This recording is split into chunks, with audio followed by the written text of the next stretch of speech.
Warning. The podcast you're about to listen to may contain language and content that may not be suitable for younger audiences. Viewer discretion is advised. Please be aware that this episode of Dub Talk will contain spoilers for the entirety of Casshern Sins, and may contain spoilers from other series, so please be careful if you haven't finished them. Lastly, the views and opinions expressed by the participants of this episode do not reflect those of the Dub Talk podcast as a whole. Enjoy the show. Wait a second. Who am I? Why am I wandering through this wasteland of ruin? And who is this Dub Talk that everyone keeps saying I killed? Please. Someone please tell me. Why am I even here? Kill cashews. Devour cashews. Kill cashews. Devour cashews. Kill I know nothing. cashews. Not even myself. Yet my enemies call me Cashews. ねえ今どうして僕ら生まれたのねえほらどうして僕ら出会ったのわからなくて怖いから繋いだこの手を今君に強く Hello and welcome to Dub Talk, where a group of robots come together to share in our fear of our own mortality and talk about English dubs for anime. Tonight, my name is Jet, and I'm joined by Roots of Justice. Oh, excuse me. I'm just devouring these delicious cashews. We have Lilac. Hello. And Megan. Hey guys, as I was coming into the office, there's a bunch of dudes on, these giant cards yelling, "Witness me," and, look, I ain't into that exhibition shit, but if you are, you do you, dudes.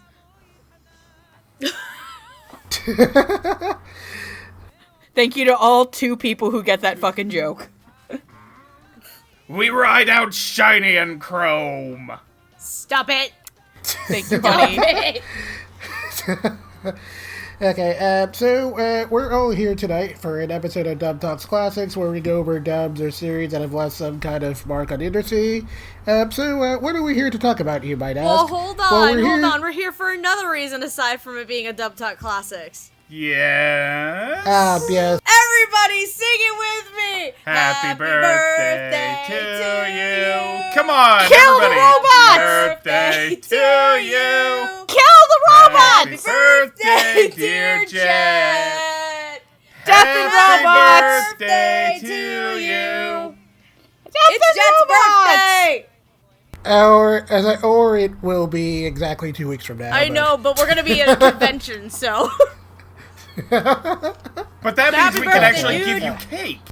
I know! We can actually give someone cake for their birthday.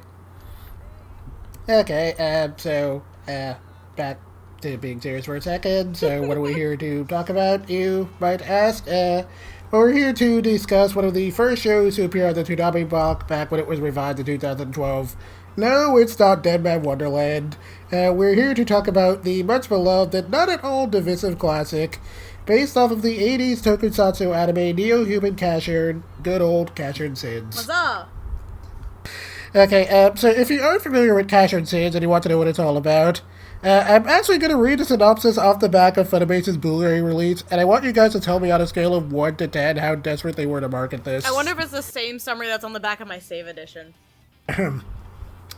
Casshern, a cybernetic assassin with no memory of his past, awakens in a corrosive wasteland where nothing survives for long.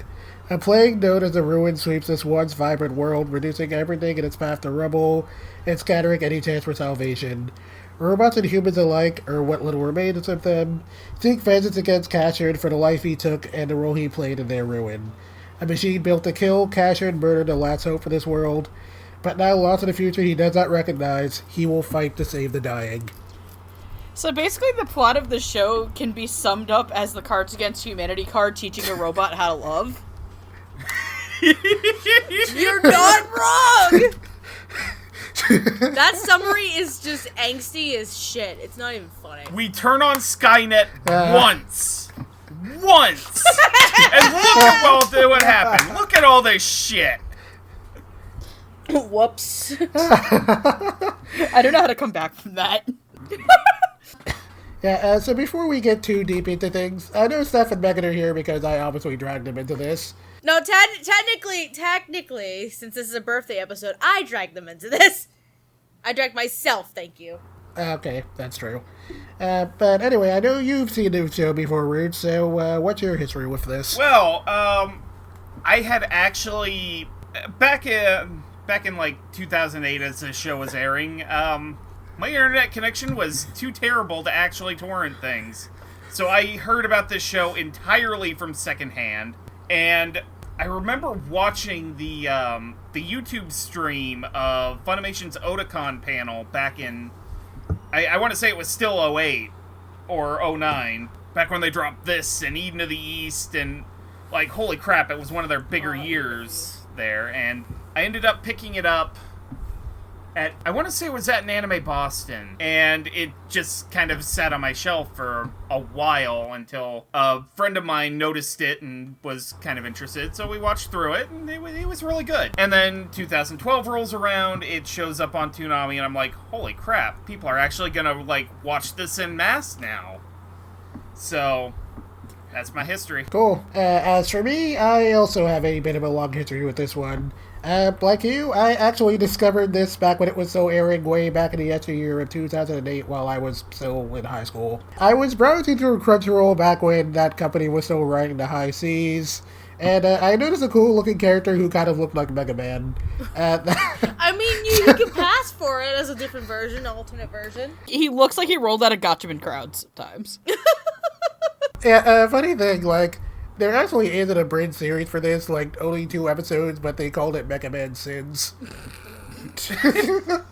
That's great.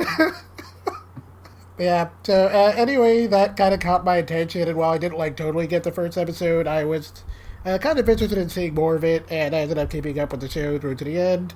I enjoyed it and recommended it to a friend, but I didn't think about it again for a while, till around, like, 2009 or 2010 when Funimation announced they had home video rights for this alongside Eden of the East. And since I figured it was probably going to get a dub, I was kind of curious what it would sound like, so I ended up going back to the series to kind of refresh myself. And then I ended up really loving it the second time around. Dub eventually came out, and I was pretty happy with that. And then a couple of years after that, it came on to Toonami, and I was recommending it to new people. Might not have been the best idea, but yeah, the rest is history. But say, if you're new to anime, don't start with Casshern Sins. Yeah, please don't start with Casshern Sins. That is like the furthest from beginners. No, like I mean, for me, this is the first time I've ever seen it. Actually, I've actually owned the save edition for this for quite a while now, and I haven't had the opportunity to watch it. I didn't watch it on Toonami. I didn't know nothing. I only saw trailers, but I owned it forever, and then I volunteered to be on Jet's birthday episode, and then he decided to do this. I'm like, oh, cool. Perfect opportunity to finally watch the damn thing. So thank you, Jet. Of course. Thank you. So, as always, we're going to start this off by going into some of our ADR staff. So, we're going to talk about the people behind the booth with our ADR voice director and the adaptive scriptwriter. Handling the voice direction for this dub, we have one Jason Grundy. And for the adaptive script, we have Jason Rye. Jason Grundy has directed dubs for such series as Rosario plus Vampire, Sekirei, a few episodes of One Piece, and everyone's favorite classic that's been on the Funimation Classics line many times, The Master of Martial Arts. Oh, God. I feel so bad for this How that show is considered classic, I don't know. I thought you were going to bring up Funimation's other classic show, which was the Chuck E. Cheese thing that Chris Sabat's in. Oh my God, yes. Release it on Blu-ray, you cowards. Do it, you won't. Release that let the Chuck E. Cheese Blu-ray say the light of day, you fucks. Let the Chuck E. Cheese flow. Let Chuck E.'s cheese flow. Oh, God. That made that 10 times worse. Holy shit. Yay! I have to dig the hole deeper because now I'm imagining a cybernetic giant mouse jacking it off. Okay. I'm gonna, for no reason, I'm texting this to Andrew right Gonna now. let out his Fucking mozzarella. says, no context. No context. Just texting this. Yeah, okay, and as for Andrew Rye, he's been the adaptive scriptwriter on such shows as Eden of the East, Case Closed, Beach Girl, and Rumbling Hearts. Oh wow. Okay. Yeah. Oh, wow. Yeah, so... I'll go first. Yeah, sure, by all means, you can go ahead. Yeah, I don't know, like, the guy who engineered the show, I don't know, he's kind of some, like, hack named Kyle Phillip. Yeah, so ladies and gentlemen, this is quite a few years ago when Kyle Phillips was still an ADR engineer. Phillips was an ADR engineer. I wonder whatever happened to that guy. I don't know. I wonder what this man's career trajectory will be at Funimation Entertainment. I'd say his career is flaming right now, but that's not appropriate, so... That was good. I like that. I was gonna say, I don't know, I think he did a little Dance with the Devil, now his career's got a fire force behind it. Ba-da-bup. There it is! There we go. We love you, Kyle, don't ever I was kidding, you're not a hack. But, go ahead, honey. Oh, I have to do it, but who the fuck is Kyle? Damn it. I feel like Hardy needs to make me a shirt that just says who the fuck is Kyle. And make Kyle a shirt. No, make me a shirt that says who the fuck is Kyle and just have Kyle Phillips with the shirt that says I'm Kyle.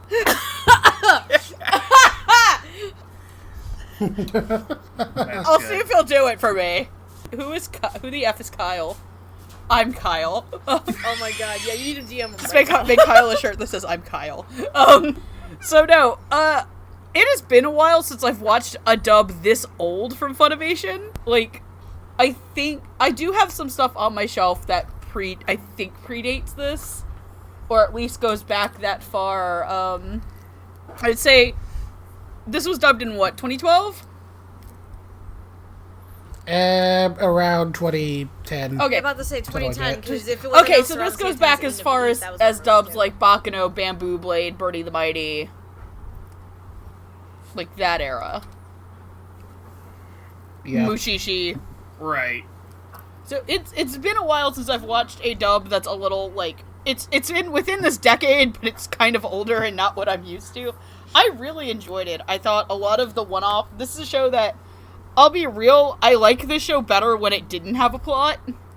I liked this show when it was sad robot apocalypse Mushishi. I mean, I'm not ashamed to say that, like, the first season of Mushishi is, like, up there for me as one of my favorite anime and has some of my favorite one-off anime episodes. And there are a lot of, like, one-off episodes in the show that fucked me up. And the performances behind a lot of them are super engaging and super fun. With how how much older this dub is, there's a lot of people who maybe this was some of their first work, so you can still hear them kind of getting used to it. But I think the roughness in the performances really work with the way that the emotionality in the show is.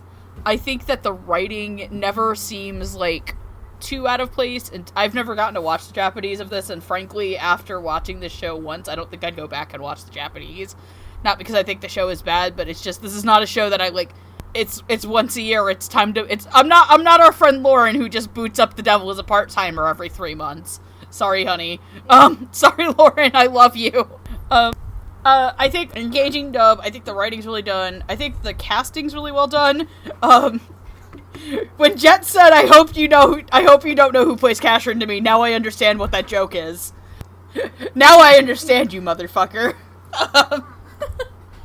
I had a great time watching it. I will say, though, I think as this is as weird as it says, this is a show that I could easily fall asleep to. And that's not an insult, it's just very relaxing for a very depressing show. So. Yeah. So, I think the dub is really solid, so, yeah. Though I do not know how the fuck this got on Toonami. This show has the Mushishi effect. Because I felt the exact same way. I seriously do not know how this got on Toonami, though. I do not know how this got on Toonami ever, though. Probably because I guess they were a little more desperate for content then, and this wasn't, like, super old by that point, so I guess it was, like, safe enough. They is- probably Yeah, nothing- also had, yeah, nothing in budgets the show and is, stuff, because like- a lot of it was reruns. This and Dead Man were the only actual Yeah, new like- shows. Everything else on the block at the time was reruns. Like, I understand that because, like, I'm surprised I'm questioning that this is a show that ran because Cowboy Bebop ran, and some of Cowboy Bebop is, like, ultimately very depressing. But, like, even, there's, like, I think it's, like, episode 18 or 19 just was very trippy, and I was like, what the fuck am I watching? I mean, if you're confused, let us just remember Evangelion aired on American TV at one Yeah, point, true. so... This is true. It was worthy of American TV's grace. American TV is weird. It was worthy of its grace in Yeah. American television. Damn it. Okay, I I'm brought that on sorry. myself. Sorry. I'm sorry, I had to take the shot. It's I'm done, you it's can okay. So, does anyone else have thoughts? I mean, in terms of the script writing, I don't know how to word this, but it kind of had that Bleach kind of stilted dialogue, but unlike with Bleach, it kind of worked here because Casshern Sins, if you watch it from the lens of a tokusatsu series, like the sort of broken up, stilted dialogue actually kind of fits really well. Okay. Like if you've ever like checked out a couple episodes of live action Garo, Yep, for I know where you're example. going with this. Yeah, like everything is like broken up, dramatic, played to 11, and like it's the same here. It done really well. And going back around to Kyle Phillips and the engineering, like I really like that they gave each of the non-humanoid robots a distinct kind of jangliness in the back of the voice. Like it was like metal clanging, but it didn't sound the same for every one of them. Like except for like the mooks, basically. All the robots that actually had names attached to them sort of had their own little effect added to them to give them a distinctness. And I really like that. Yeah, that was pretty cool. I especially like that. That's that big one in episode 2 that Breaking Boss is talking to, the one that like jumps in the fire for 10 seconds. Mm-hmm. I don't know why. I just really like the way that guy sounded. Yeah, that was really cool. And as far as direction, I actually really do like Jason Grundy's works. From what I understand, he went over to Sentai for a little bit after Casshern and just kind of dropped off the map, and that's a shame. Yeah, because over on the Sentai side, he did, I think I saw he did Medeka Box. Yep, Medeka Box. What else did he freaking do? He did the audio engineering for a few episodes of Dust Make Amnesia. Yeah, he did a few things over at Sentai for a bit. Yeah, I mean, he more than likely had very good reason to step away, but it is kind of a bummer. Yeah. And in terms of casting for the hundreds of robots in this show, which we're probably only going to get to a fraction, it was really solid. So, thumbs up all around. Cool. Did you have any thoughts, Steph? Yeah, I mean, it's to Ruth's point in terms of the hundreds of robots. I'm pretty sure I heard, though, to be fair, 3 different Chris Rager robots in the whole show. Okay. There was a lot of double casting, but to the show's credit, anime English dubbing probably still was a growing industry during that period of time anyway. Gotta disagree with you there. Funimation was fairly established at that point. I think that was probably just because this wasn't a very high priority project for them. That also is fair. Like, Also, given the nature of robots and mass production, I can give double casting I can give it a pass for Not this. really when one of the episodic characters that we're going to talk about in the next section turns out to be one of the side robots later on. That kind of can get jarring. I can't really forgive it that much. I mean, it was the episode 3 character. I can't fucking pronounce his name.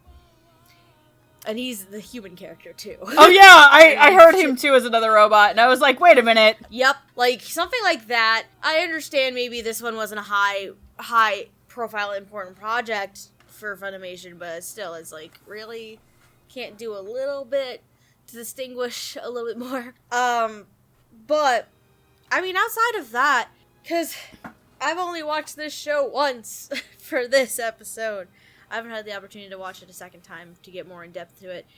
But a lot of the philosophical nature of this show, as depressing as it is, but a lot of the philosophical nature of the show about life and death and what it really means to be alive and all this fun stuff, I think it's portrayed very, very well in the script during the main plot lines of the show. And even with the one episodics where Casshern runs into these individuals and how they're living their lives and spending their lives before they die.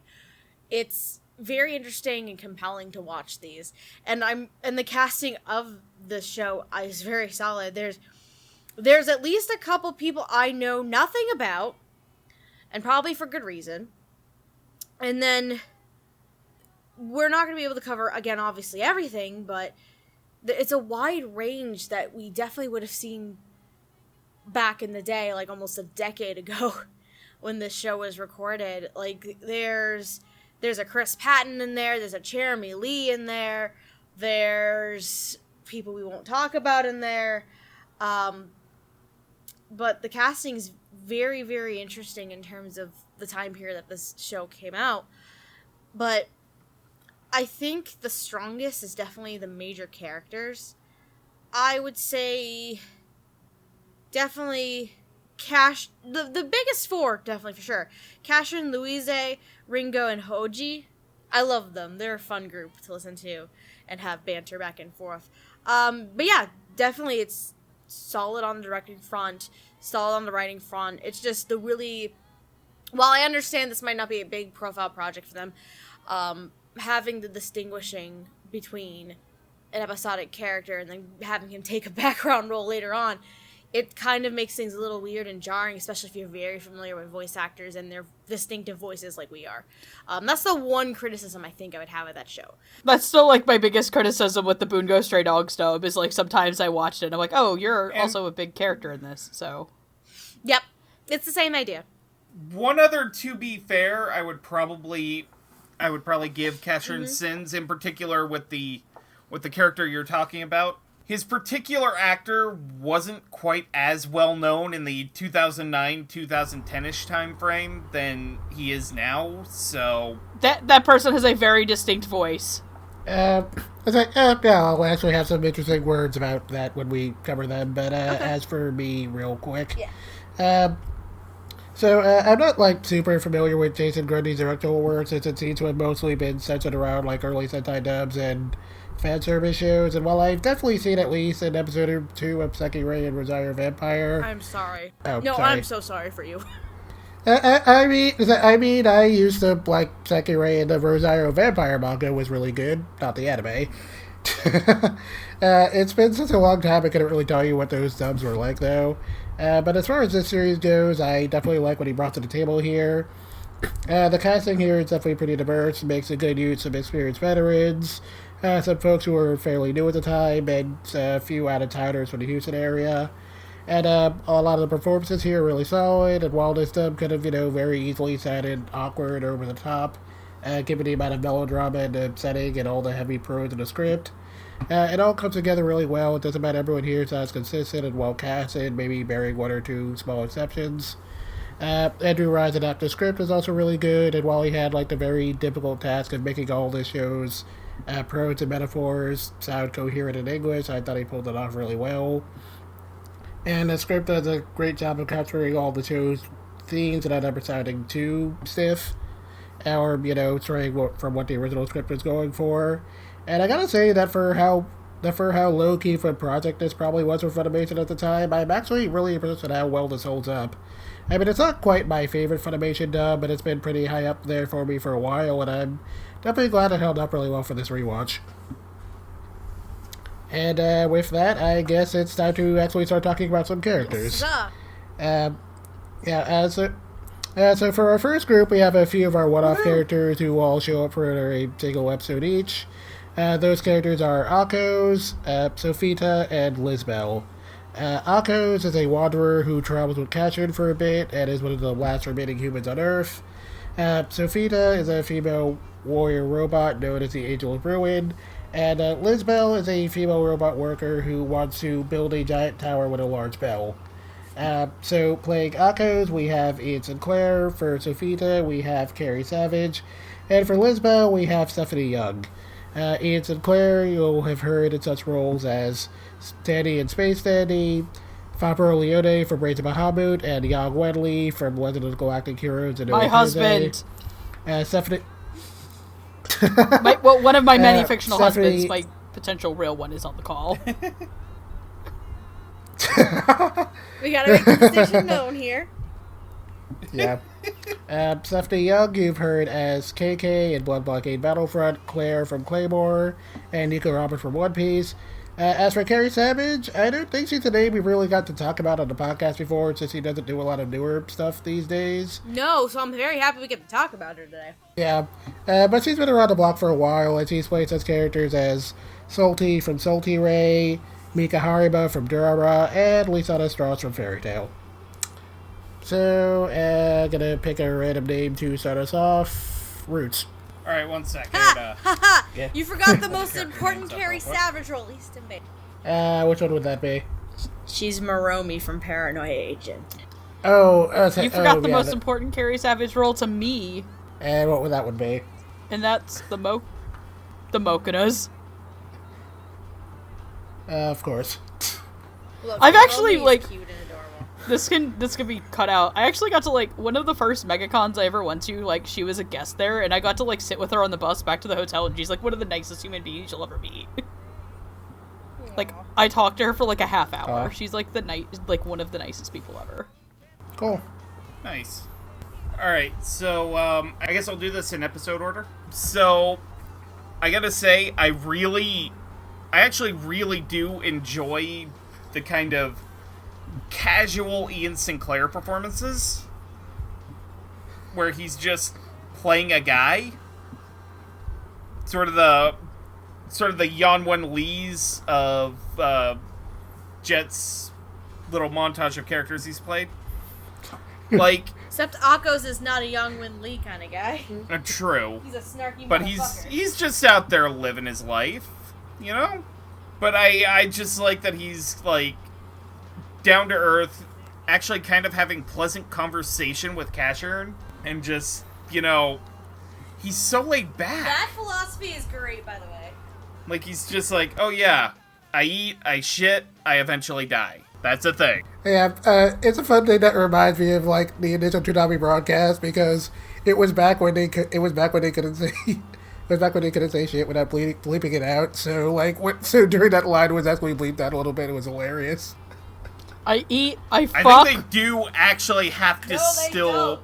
Like, if Toonami were to rebroadcast They don't bleep Casshern the word Sins, shit at all. I think they would still have to bleep out the word shit, because it actually refers to... Like, there... Because, there are weird nuances to swears and broadcast rules, so... Because, like... Fuck you, Comcast! Look, I have YouTube TV and I make it work, okay? It's not my fault I don't get it anymore. Oh, Blame Comcast. Fuck Comcast.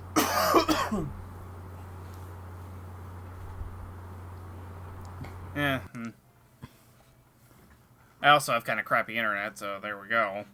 But, Carrie Savage as, Sophita.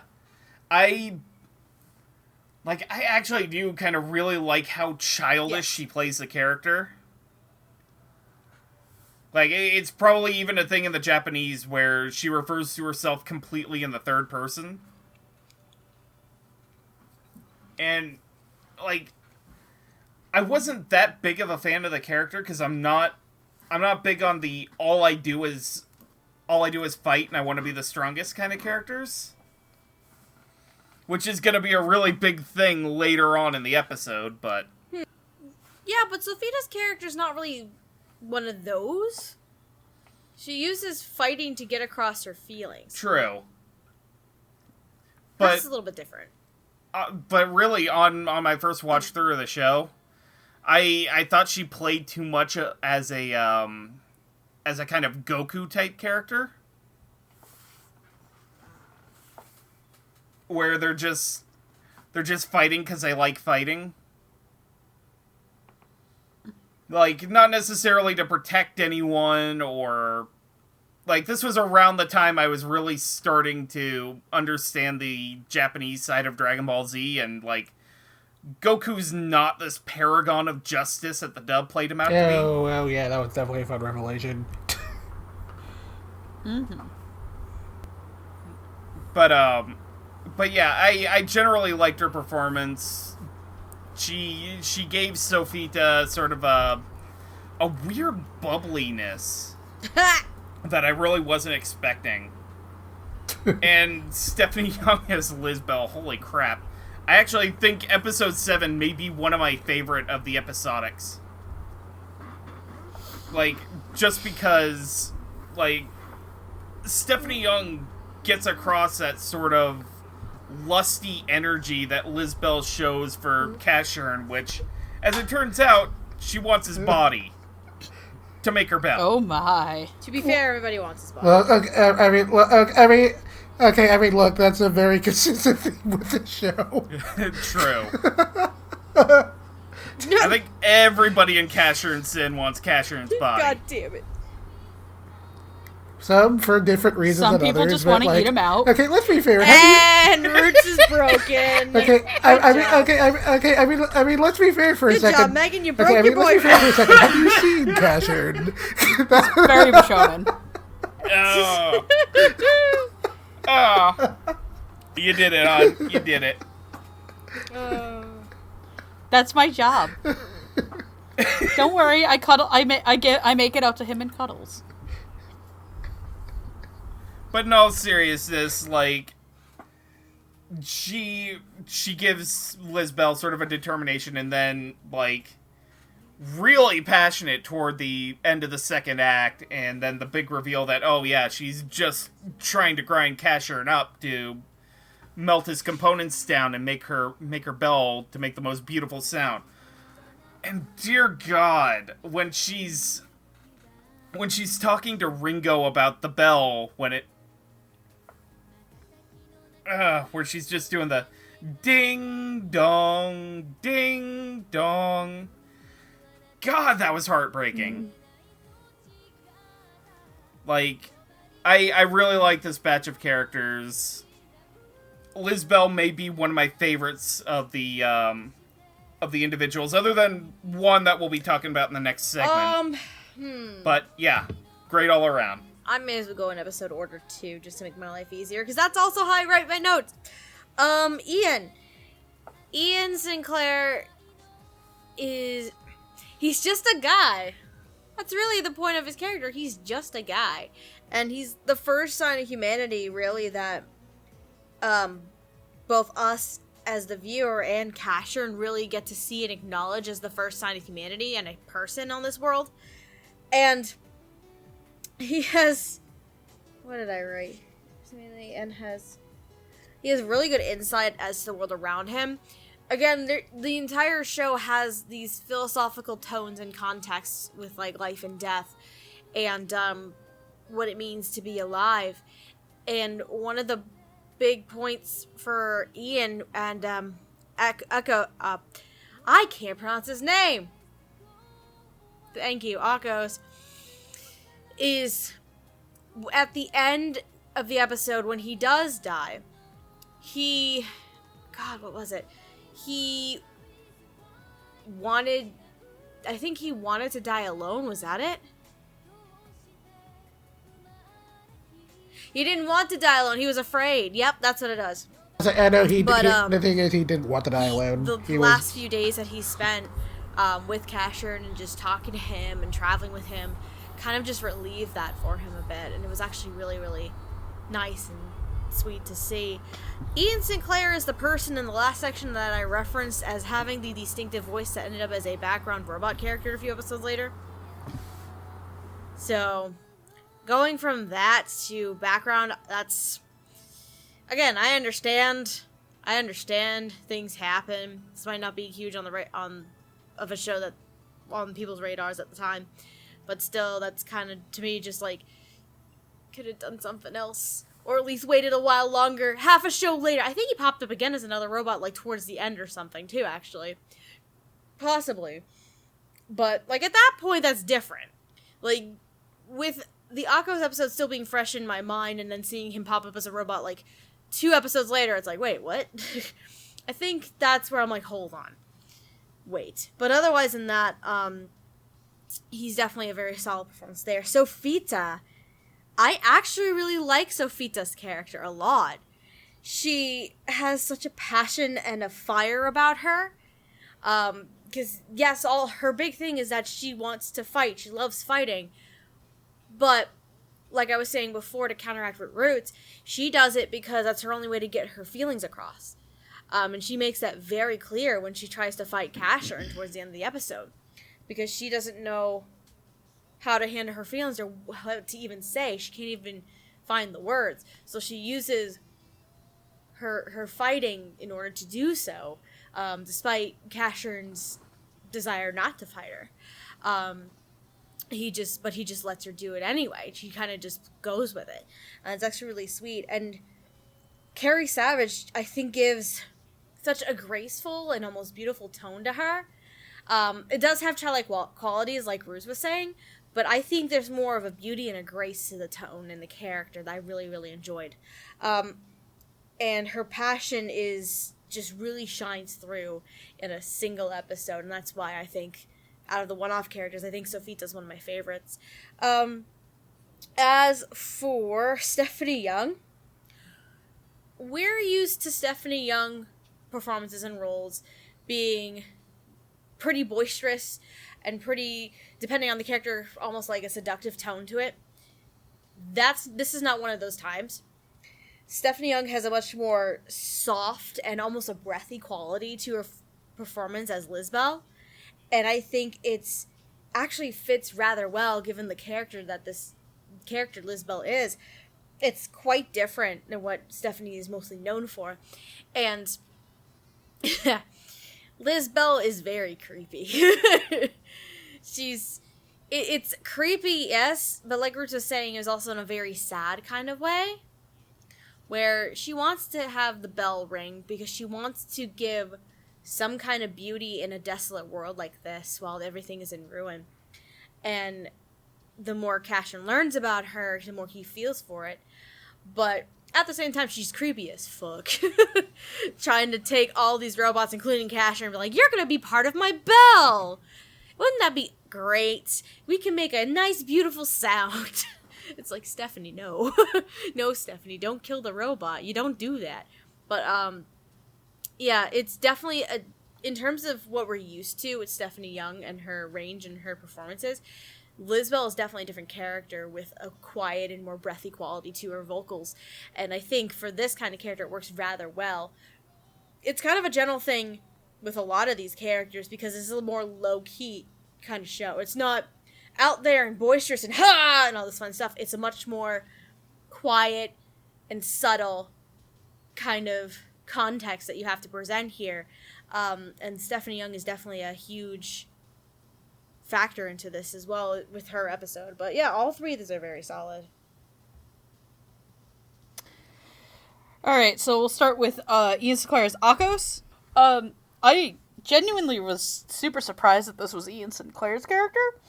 Mostly because, I'm sorry, I say as the one who doesn't want to fall asleep, and to you, Steph, and here I am yawning. I liked his weird, like, I don't want to say he was clownish, but, like, he kind of, like, played the sad clown, I guess, in that episode. Where he's just like, I eat, I shit, I eat. Like, he doesn't know how to eat lizards until Casshern, like, hunts them down. But he also gives Casshern that push to befriend the #1 best doggo ever. Friender! Best dog! 10 out of 10 with doggo Best again. boy! I love Friender. Best boy friender. Best boy friender who does not talk, like the dog, like Ragna in That Time I Got Reincarnated as the Slime. But, like, that genuine, like, I'm just a dude being a dude out here. I'm just a guy playing another guy playing another guy. Like, but he doesn't do the Robert Downey Jr. Tropic Thunder thing. I genuinely enjoyed the chillness, the approachability, and the sadness that, like, undercut his voice. I know that Ian Sinclair back in that time was still an up-and-comer. He wasn't, like, the powerhouse we know, like, these days.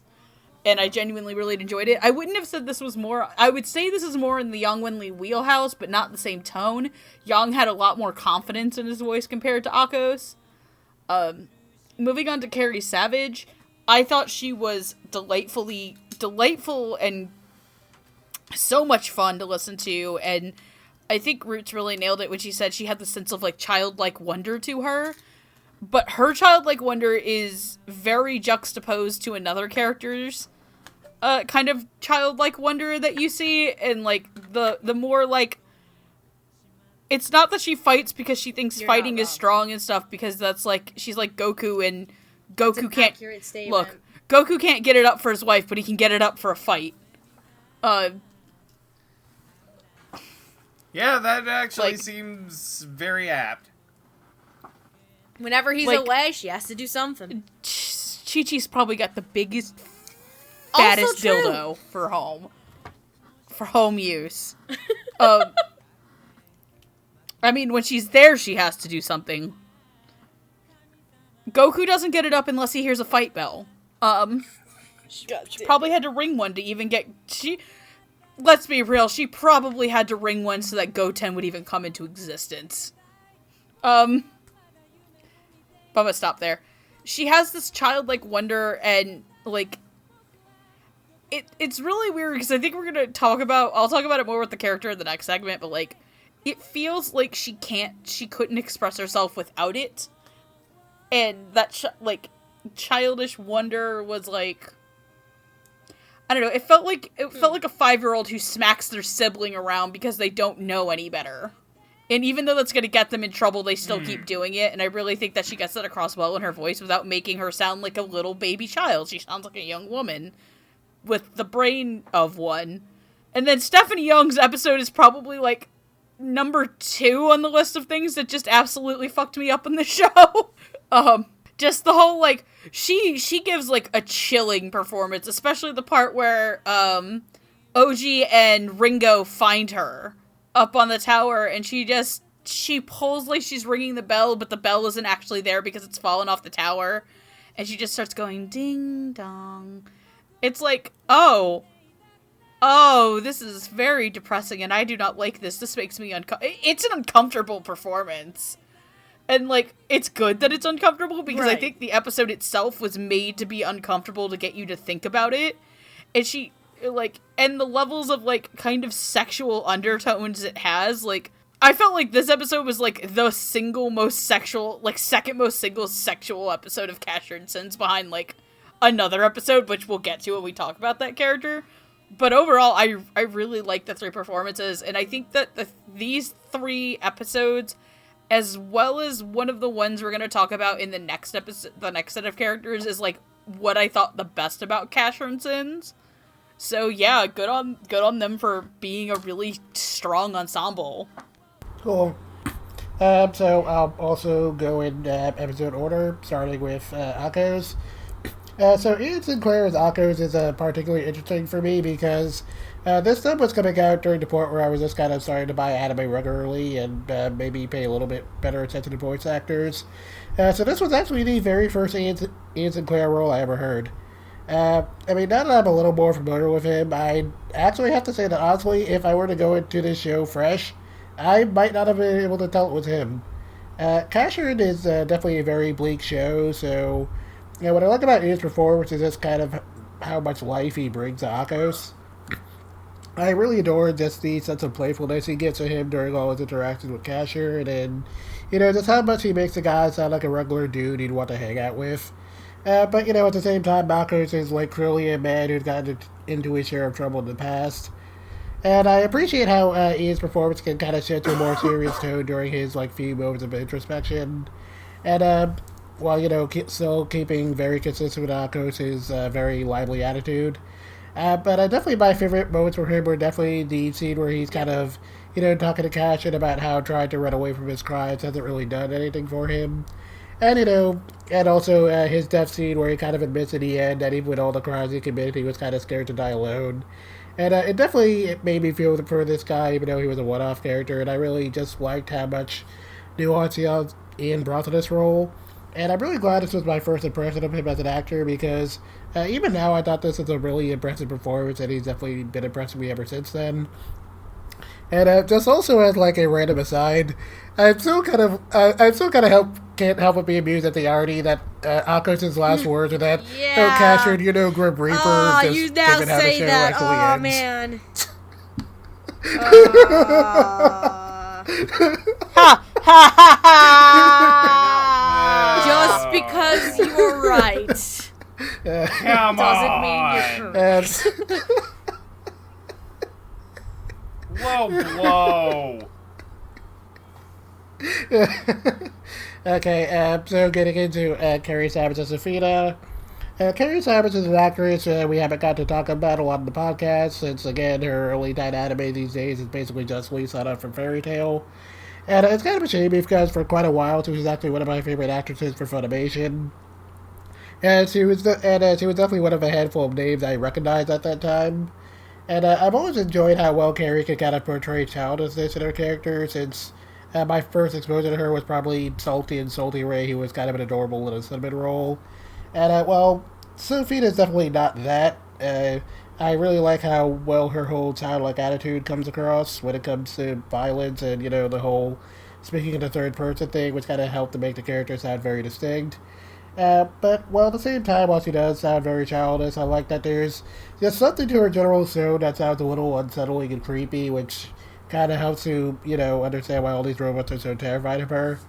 And of course, given her love for fighting, it's not too surprising that Sophia eventually gets the hots for Casshern. And I like how Sophia how Carrie handles all their interactions, since it always feels like she can't quite wrap her mind around why he's so evasive towards fighting. But of course, her best moment is definitely the bit where she kind of witnesses Casshern's immortality firsthand, and, decides to try her hand at killing him, only to realize in the end she doesn't want to, because she kind of feels sorry for him and just kind of loses her taste for fighting him altogether. It's a really big character shift for just one scene, and I really liked how Carrie managed to handle that transition. And just like with Ian Sinclair's Akos, I was really impressed with just how much life she brought to a one-off character. And thanks to her performance, I felt like I understood Sophia pretty well by the end of it. And just as another random aside, I gotta say that out of all these shows' one-off characters, she was probably the one I really wanted to come back at some point, because I'm not gonna lie, Sophia was actually kind of hot. Anyway, lastly, getting into Belle. So, like with Ian Sinclair, this role was kind of the first time I'd ever really heard Stephanie Young in anything, and she definitely gave me a very solid impression. When we first meet Belle, she kind of comes off as a bit of a mystery, and it's sort of reflected in Stephanie's performance. But then, we find out she's a little cray-cray, and her performance kind of becomes a little more unhinged. As Belle reveals, she's pretty determined to use Casshern's body for herself. Because kill really, which Casshern. women in the show don't want Casshern's body. Fuck Casshern.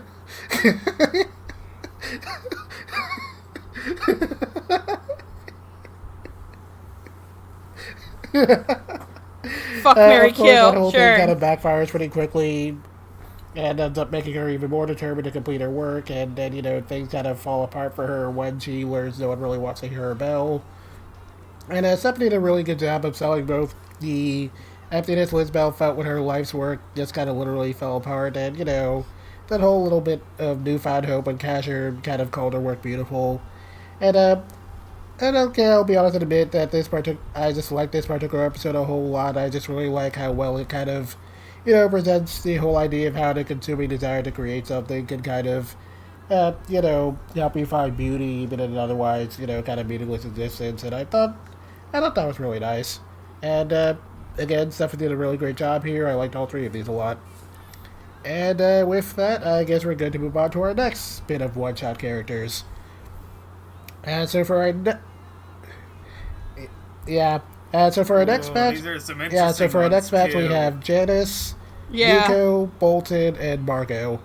Janice is a famous singer who brings hope to robots through her music and travels with Casshern for a little bit.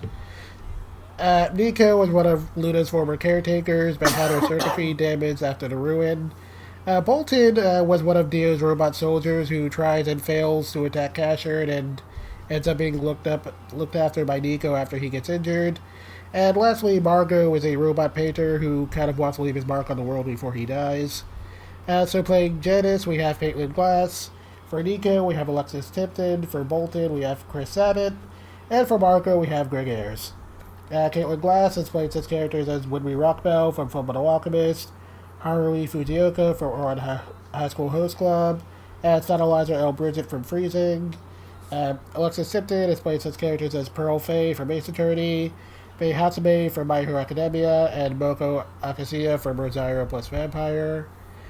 Chris Sabat has played such characters as Garterbelt from Pantheon Stalking with Garterbelt, Tatsuma Uchiyama from Golden Kamuy, and Golden Rays from Drifters, alongside, pretty much half the male cast of Dragon Ball Z. And lastly, Greg Ayers has played such characters as Onigiri from Air Gear, Negi Springfield from the Negima franchise, and because topical, Ganta Igarashi from Dead Man Wonderland. Steph, why don't you start us off this time? Let's see, where are my notes starting with episode order? Caitlin. Caitlin is Janice. I originally thought that this character was gonna be a mute character at first in the episode, because she didn't say a damn thing.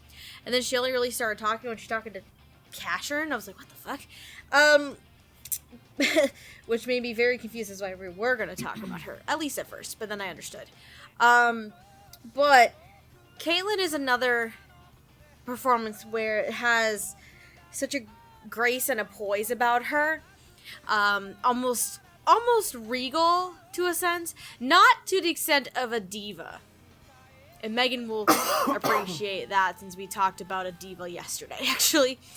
But what's really interesting is this is one of the few instances, at least back then, where there was a dubbed song. Caitlin does actually get to sing in the show. And that song actually pops up in English quite a few times after that. Which is a nice touch, by the way.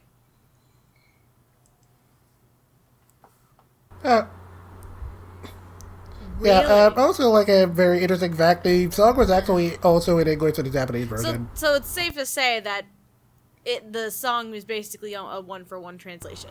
Yeah. It's just in its own way a cover. Okay, I didn't actually know that. I did not know this.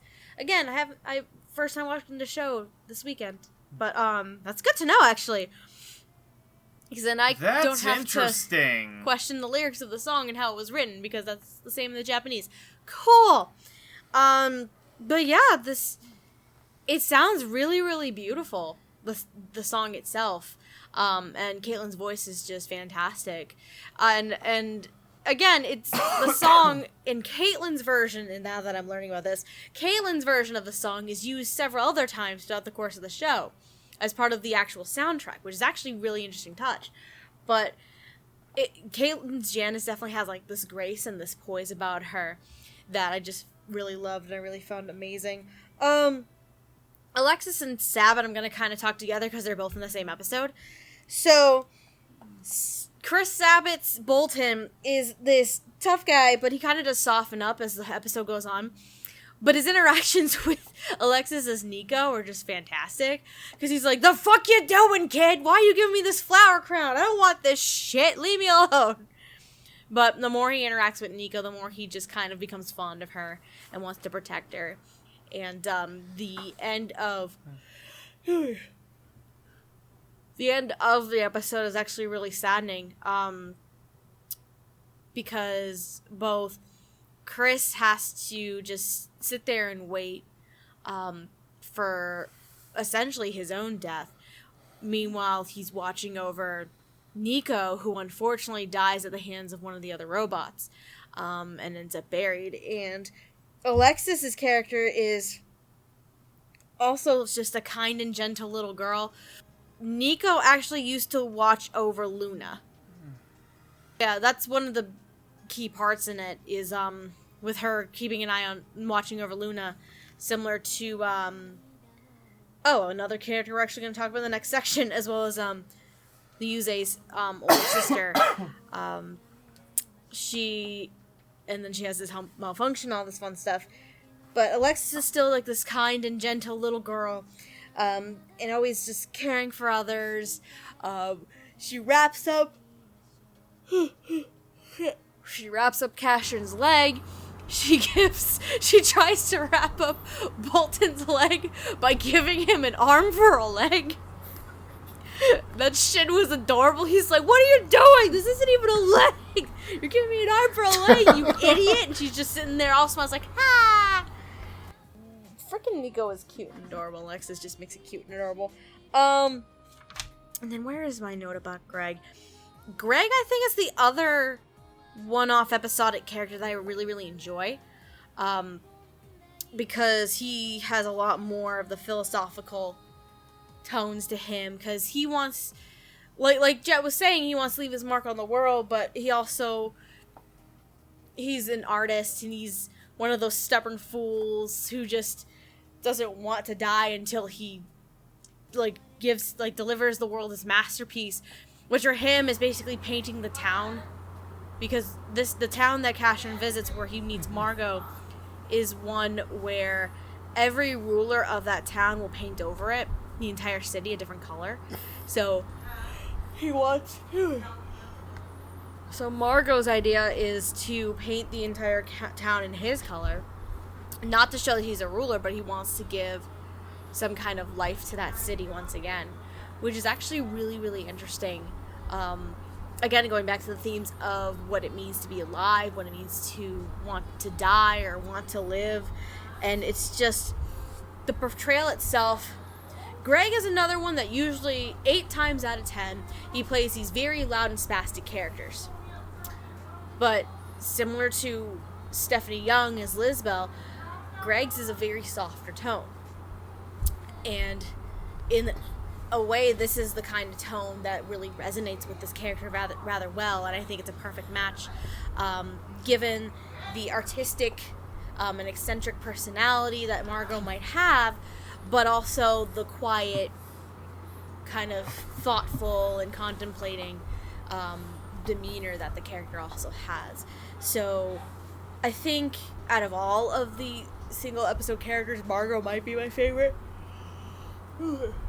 I think out of the single episode characters, Margot might be my favorite. Also, side note, not to confuse this Margot with editor Margot, by the way. Multiple Margos involved, boys and girls. Hi, Margot. Hi, Margot. Shout out to Margot. Hey, dude. Oh, hello there! Yeah, I think out of all the episodic characters, Margot is probably my favorite out of the bunch. Because I really like complex characters. I really do. There's always just something really about complex characters that you can just sink your teeth into. And there, even with the span of one episode for Gregor's Margot and Carrie Savage's Sophita, there was a lot into it that I really just enjoyed about those characters so much. Okay, Megan. Yeah, there are one-off characters in this show who are better developed than, like, some 12-episode anime characters. It's kind of great. It's really great. I guess we'll start with Caitlin's character. I really do like that they dubbed the singing. It's probably some of the best dub singing that I've heard. Even as of late, like, I'm usually that person who's like, I like dubs. I'm usually very iffy on dub songs, mostly because, like, I'm that asshole who, like, almost exclusively listens to Japanese music all day. Like, I'm that person who's listening to Aqua, like, every day and, like, Seiyu singing. I think that Caitlin does a really good job bringing this beauty and the grace to the character, especially for the journey that they go on to this episode to do this concert.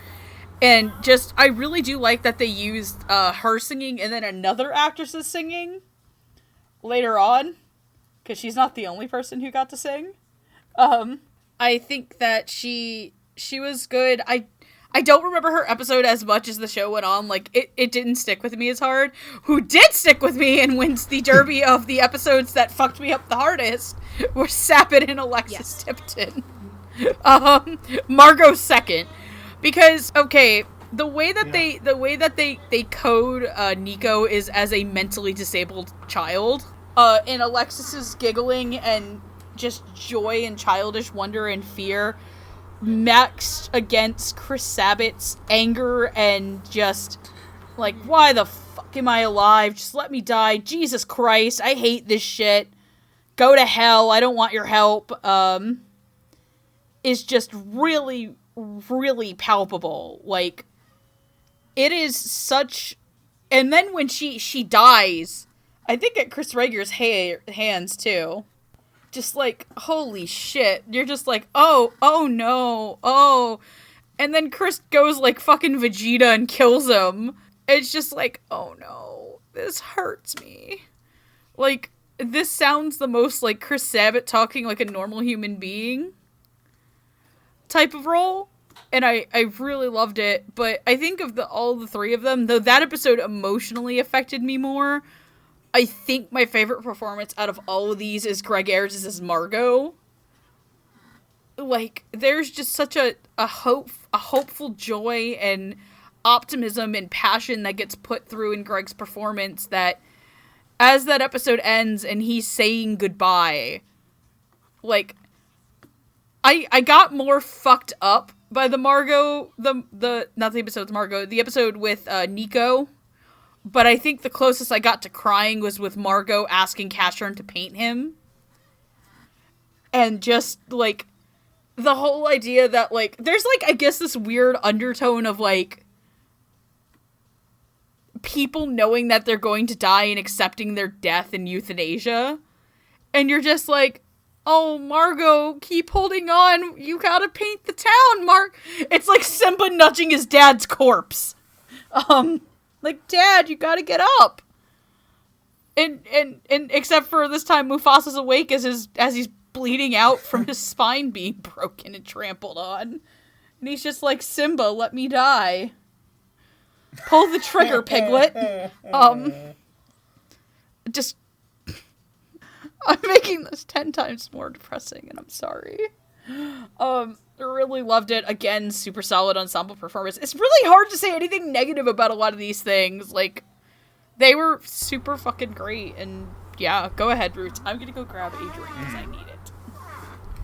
So I'm glad that it was brought up that the song in episode 8 was originally in English, because that actually changes a little bit of what I'm about to say. Because I think Caitlin's singing voice is great. The song and kind of the awkward way it's put together kind of didn't mesh very well, I guess.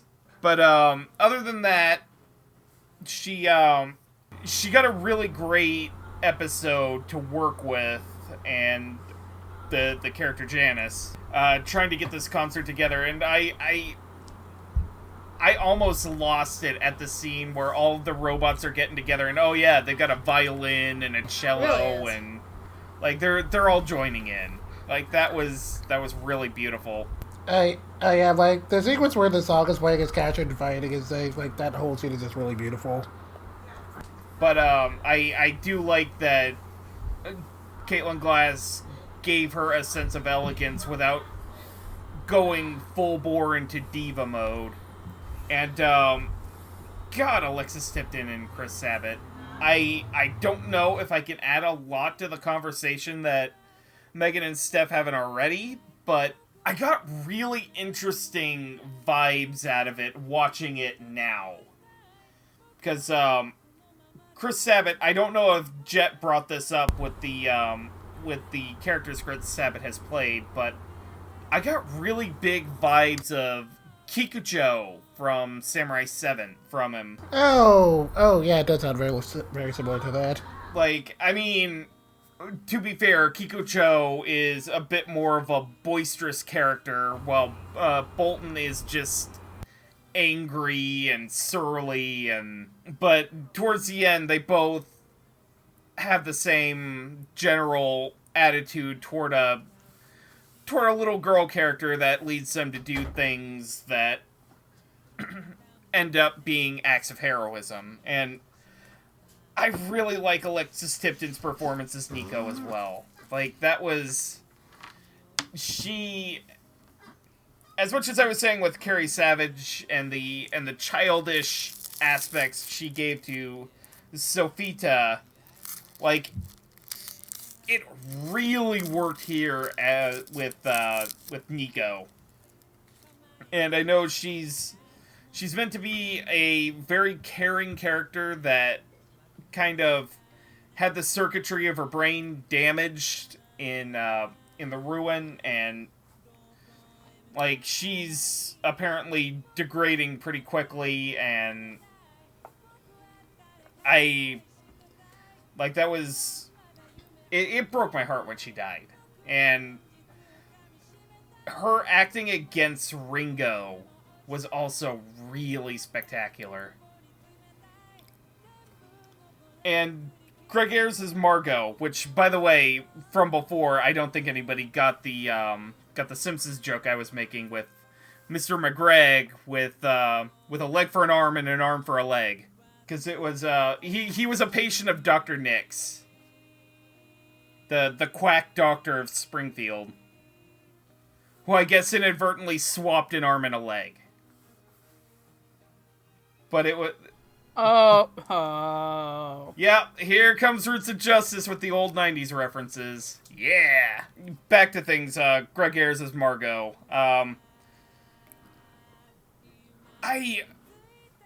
He's definitely up there with Liz Bell. And another set of characters that we're not talking about, the three children from episode 17? 16? Hody and Hotor. Oh yeah, the three creepy kids. Yeah. And Hodor, who's holding the door. God damn it! I don't even watch Game of Thrones, and I understand that reference. But yeah, those three were my favorite one-off characters of the show. But I like that Greg gave Margot this sort of determination and energy to him, even when, Preacher Kent Williams is kind of yelling at him to just accept his fate and die with the rest of them. And meanwhile, he manages to get the town painted, and Casshern goes and fucks it all up. And I actually, even before Margot died, that was what got me in the episode. Just him looking at the ruins of the town he just managed to successfully paint, and he's just like, oh yeah, well, you know what? I'll just do it again. Mm-hmm. And the speech of, can you paint me in my color, or, was really good. But especially the part of, or you know what? I'll let you choose the color. God, that the ending of that episode is just a punch to the gut, and then the episode just reaches into your pocket and takes all your money out. Takes your credit card, blows it on a vacation. My heart! Okay, so I guess I'll go. Starting with Jadis, gotta admit something a little embarrassing here. I watched this stuff a few times, while it has kind of been a while since my last rewatch of the show. I gotta say, I actually did not know until this time around it was Caitlin Glass. I guess it's just because, I've I guess it's just, just one of those instances where I'm not really used to her playing these kinds of characters. I'm usually used to Caitlin Glass, being very peppy or, sounding very soft-spoken, so this is kind of on the deeper end of her vocal register. Anyway, I like that Caitlin kind of plays Janice with an air of confidence and mystique that kind of makes the character feel very magnetic, and it's kind of easy to see why Casshern gets drawn to her almost immediately. And I really like how a lot of her interactions with Casshern in the episodes, he kind of, helps to reassure him a little bit that, that what's happening to the world isn't entirely on him. And, I thought her Assuming Tones kind of got that sense of empathy across really well. And like with Lisbelle, I just kind of really like Janice's story in general, and I like that a little bit where she kind of acknowledges that the ruin is affecting her, but she still kind of feels it's her duty to provide hope with songs. And you kind of get the feeling that these songs just start to way for her to provide hope to others in a world with, seemingly nothing to hope for, but kind of a way to provide hope for herself. And I thought Caitlin kind of expressed those little quiet fears very well. But of course, my main thing with this performance was, how well Caitlin can sing. And just the song at the end of the episode is just both a really good song and just a really good climax of the episode. And I just really like how Caitlin pulled off that song. And how it plays throughout throughout several other episodes. It's just a really good song to me. So yeah, Caitlin gets a big thumbs up for me. Moving on to Bolton and Nico. So unlike some of the other cast members we talked about here, it kind of goes without saying I was very familiar with Chris Sabat by the time I watched this dub. And I definitely liked his Bolton. It's a pretty typical role for him in terms of, coming off as very brash and loud. But I like how both his character and performance kind of evolved over the course of the episode as as in the beginning he's kind of, driven by a desire to survive and kind of lamenting that he can't move anymore. And then it kind of shifts to, getting a little softer as Nico kind of continues to care for him and he gets pretty attached to her by the end, which kind of makes the ending to the episode all the more tragic. And when Bolton's kind of unable to prevent her death, and Chris's delivery in that last scene kind of had me tearing up a bit. You can really tell what kind of the amount of regret he was going through. And I also feel really bad for him, especially considering that, considering how the show ends, he's probably going to be sitting there forever waiting for Casshern to come back. Or, will be dead by the time he comes back. As for Alexis Tipton, this was another time where it was one of the first roles I never heard her in. And I definitely appreciate how well she was able to make Nico sound like an actual child, and it kind of helped to make the character even more endearing. And I like that, even though Nico is very clearly disabled, Alexis kept the performance relatively grounded and, didn't lead into any weird stereotypes.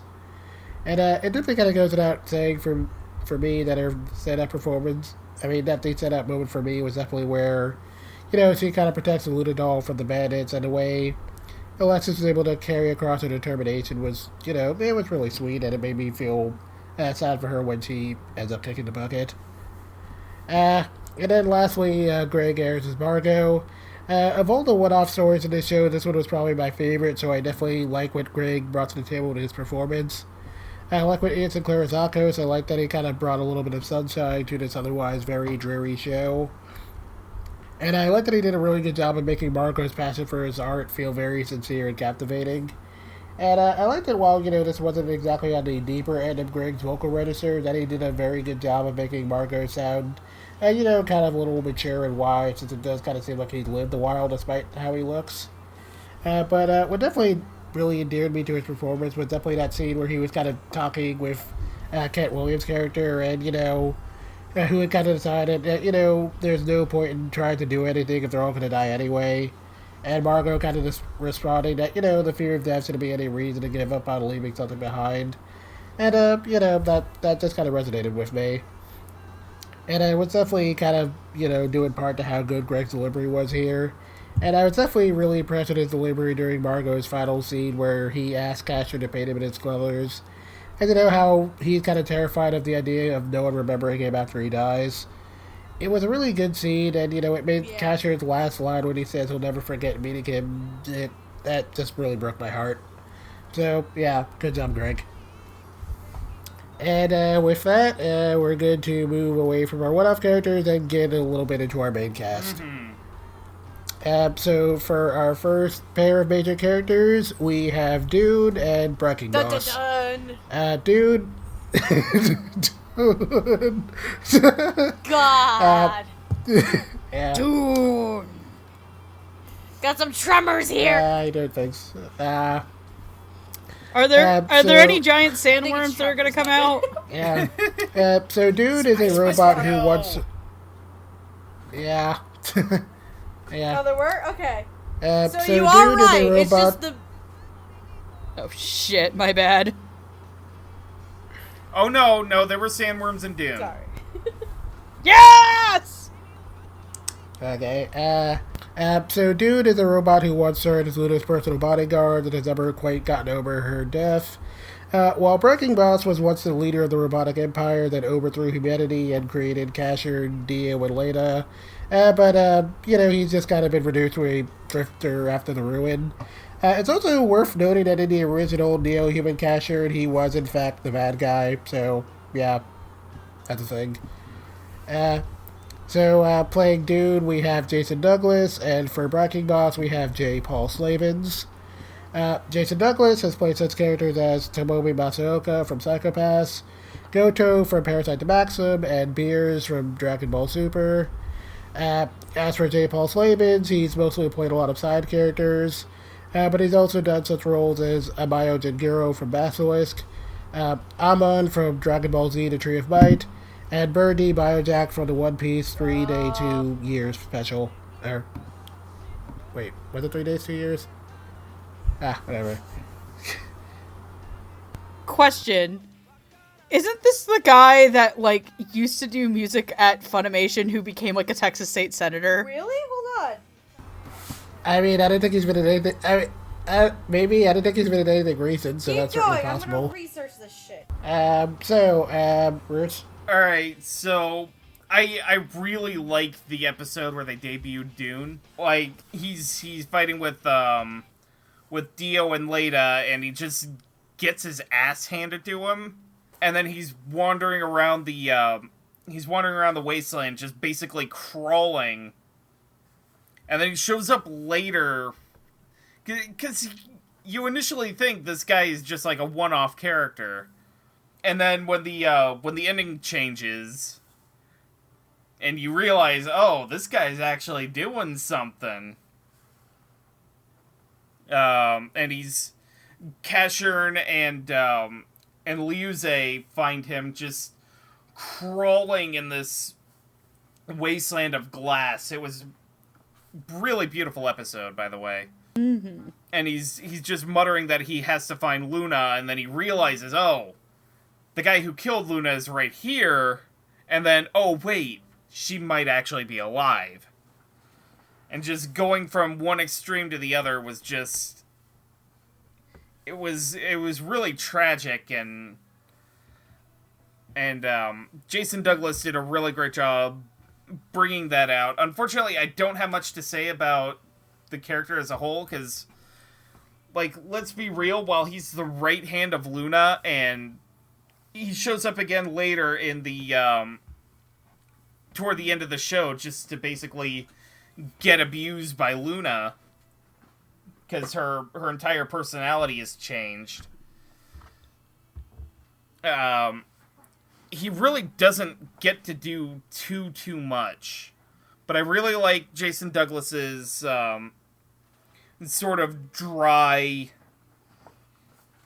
and stoic performance as Dune. Now, Paul Slavens in Breaking Boss, holy crap. Like, I like when he shows up in the show proper as the set up to be main antagonist, where he's just hovering over Casshern's shoulder, whispering doubts into his mind. Interesting. Sort of, I don't know if it was intentional, but I sort of got the allegory of Jesus in the desert with Satan whispering in his ear. And when that clicked in my mind, that was really fascinating. I think it was probably 100% intentional, honey. I mean, it's a tokusatsu adaptation. Let's be real. It was probably intentional. But it's just, oh yeah, he journeys with Casshern and his party for a little while, and he's just casting these seeds in Casshern's mind to trying to get him back onto his side. And I really like the last couple of episodes where he joins up with Luna, and which really, this is where the Satan allegory comes into full bore, where instead of, where Casshern's relationship with Breaking Boss is sort of Jesus and Satan, Breaking Boss's relationship with Luna seems more like Satan and Dorian Gray, where he grants Luna the one thing she really wants, but at what price, She gets a following out of Breaking Boss, but they all end up reeking of death and decay, which she fears. But that'll be when we get to Luna later on in the episode. But there were some really great allegories, and Paul Slavens just kind of nails this. He used to be a big thing, and is trying to get back on top using whatever means he can. I mean, I'm really bad at, he gets the sort of washed up aspect of Breaking Boss, I guess, is what I'm trying to get at. I'm basically done. I'm just kind of rambling at this point. I'm a little tired. Okay, Megan? So, Jason Douglas as Dune, I was like, oh, it's time for Jason Douglas to make me cry again, because I'm a huge Ancient Magus Bride fan. And everyone knows that Nevin makes me cry. Oh, yeah.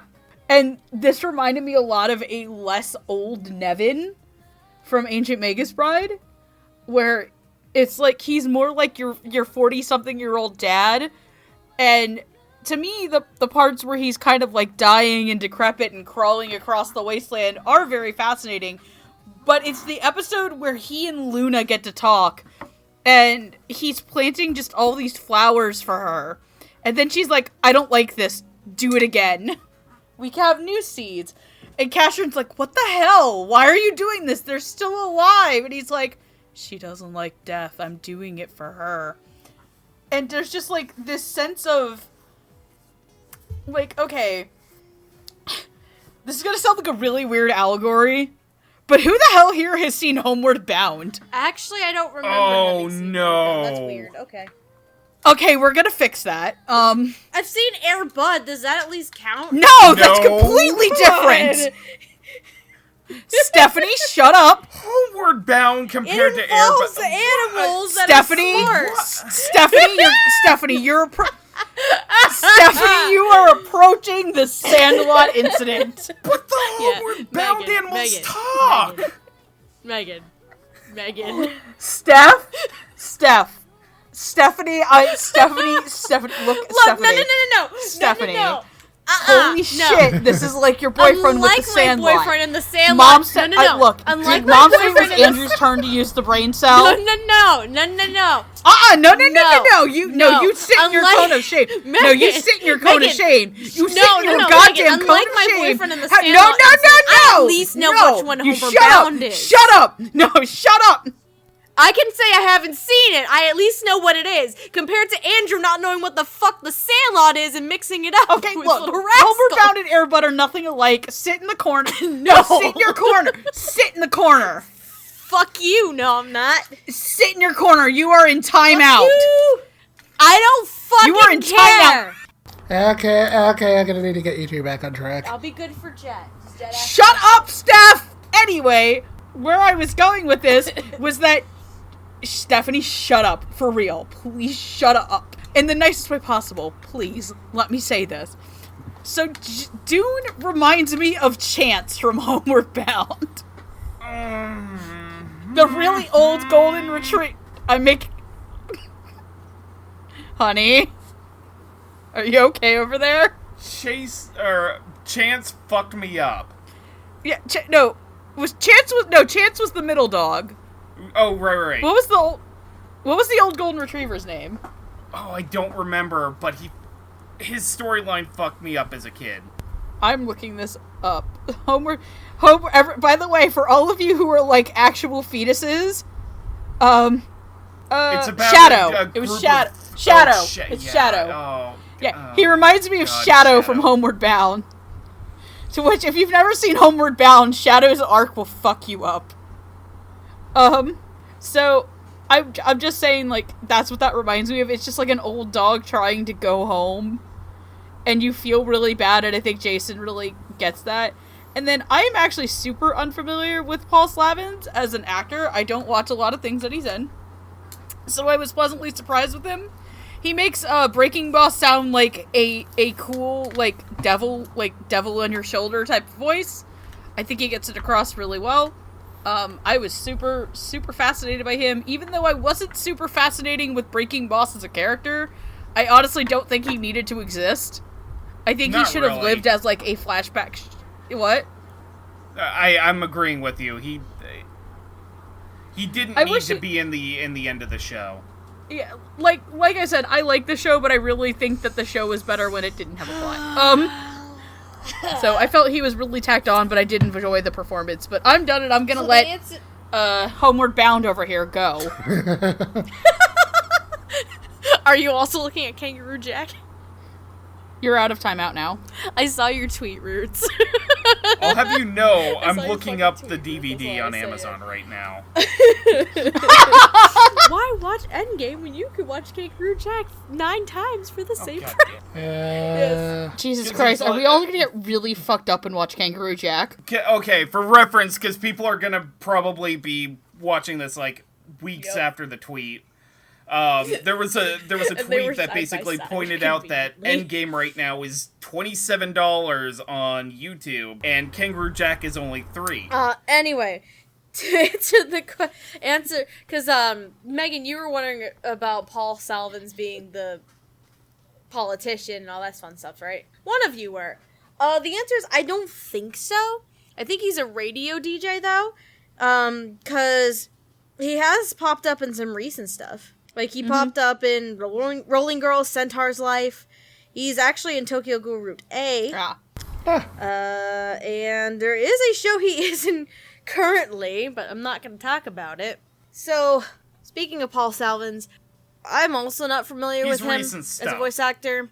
I also have the least amount of notes for him, unfortunately. Because the Breaking Boss, while I understand possibly why the character was there, it didn't make sense for me to see him in the show, if that makes sense. It's a character that I feel like the show could have been fine without, realistically. Like, the first time we actually really, really get to see him, he just becomes the exposition dump. And is like, Casshern, you have to remember, this is what happened. I'm like, okay. Cool. He kind of pops up out of nowhere during the second half or last third of the show, and I don't quite understand. Unfortunately, because of that as well, I barely remember now what the Breaking Boss sounds like, which that's bad, because I finished the show a few hours ago. Like, he sounded like an archetypal Funimation anime villain of, like, the mid to late 2000s. Yeah. Not meant as an insult, but... That's not to say Paul Salvins is a bad actor. No, not in the least. Yeah. It's just that for me, the Breaking Boss was probably one of the more forgettable characters, so unfortunately I don't have much to really say or talk about, which really sucks. But I do want to go back and see more things. So yeah, unfortunately, because Breaking Boss, I mean, I think as a character gave the least impression to me. I honestly don't have anything really to say about it, except that it's fine. That's not a detriment to Paul as an actor, that's just the character in general is just forgettable to me. What's less forgettable is definitely Jason Douglas as Dune. Not by much, because Dune is also not one that's in there much. Jason Douglas, for sure, is, one of the more broken characters of the show. Because for Dune, he's Luna's guardian and protector. He's known as the god of death and all this fun stuff. And after Luna's subsequent death at the hands of Casshern, prior to the start of the show, like, he is just so broken because he served Luna so faithfully and admired her so much. And then you just see him as this broken down man just crawling around and everything, and he's just so lost. And God, that kind of fucked me up a little bit. Because you just feel bad for him. Like, he's this... In the flashbacks we do see of Dune, he's this stern and authoritative figure. It's just like, I'm going to protect Mistress Luna or Lady Luna, whatever it is. And then you just see how he is in the present day, just crawling around. When Casshern and Louise meet him in the second half of the show, he's just like crawling across. And mind you, this is after he gets his ass handed to him by Dio.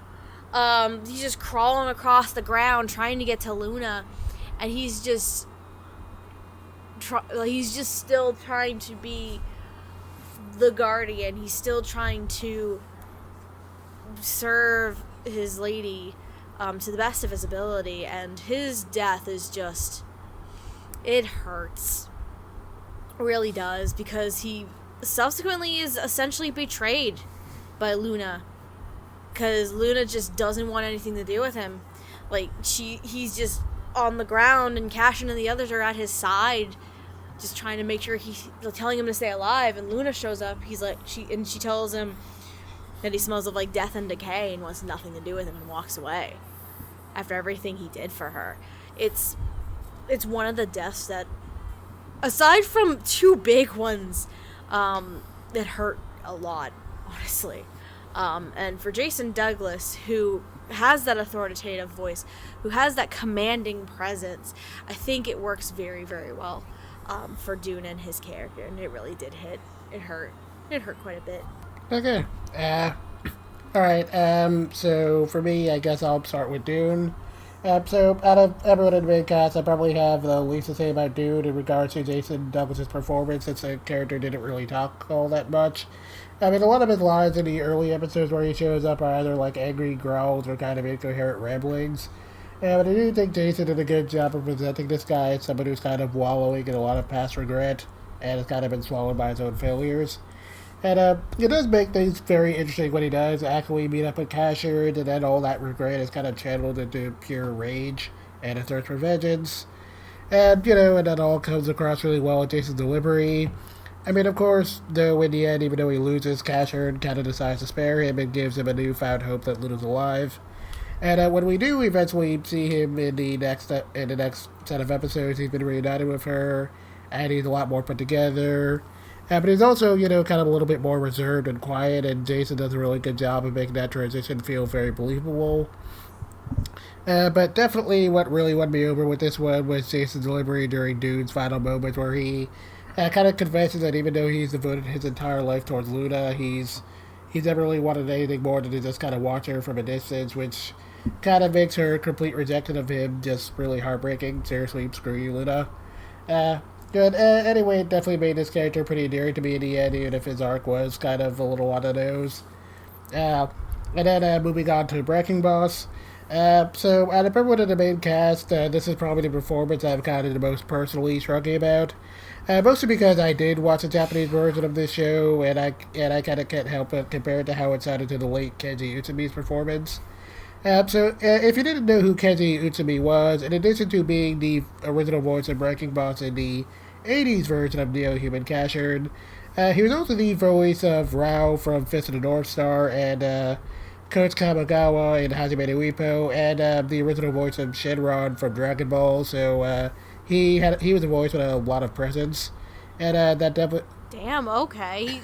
It's very influential. Yeah. So that definitely carried over pretty well to this performance as Breaking Boss, since, Breaking Boss was kind of the ruler of a large empire at one point, and while he has been reduced to kind of something of a drifter, Kenji continued to be soon was definitely bold and distinct enough that he'd have no trouble buying that. In comparison, while Paul didn't, sound bad, his voice doesn't have that same sense of presence to me. And while he does so, sound very intimidating when he needs to, it was never quite enough to kind of help me buy into the idea of this guy as a former dictator. But what I do think that Paul's performance got across really well was Breaking Boss as a wanderer. And he made it sound like enough of an enigma that you can never quite tell if he feels any regret for his role in the world's destruction, or if he's just kind of, a little too full of himself to believe he could ever really be at fault for this. And I also kind of blocked a lot of his little interactions with Casshern and Dio, where he kind of shifts between being something of an observer and then kind of actively encouraging them to keep going.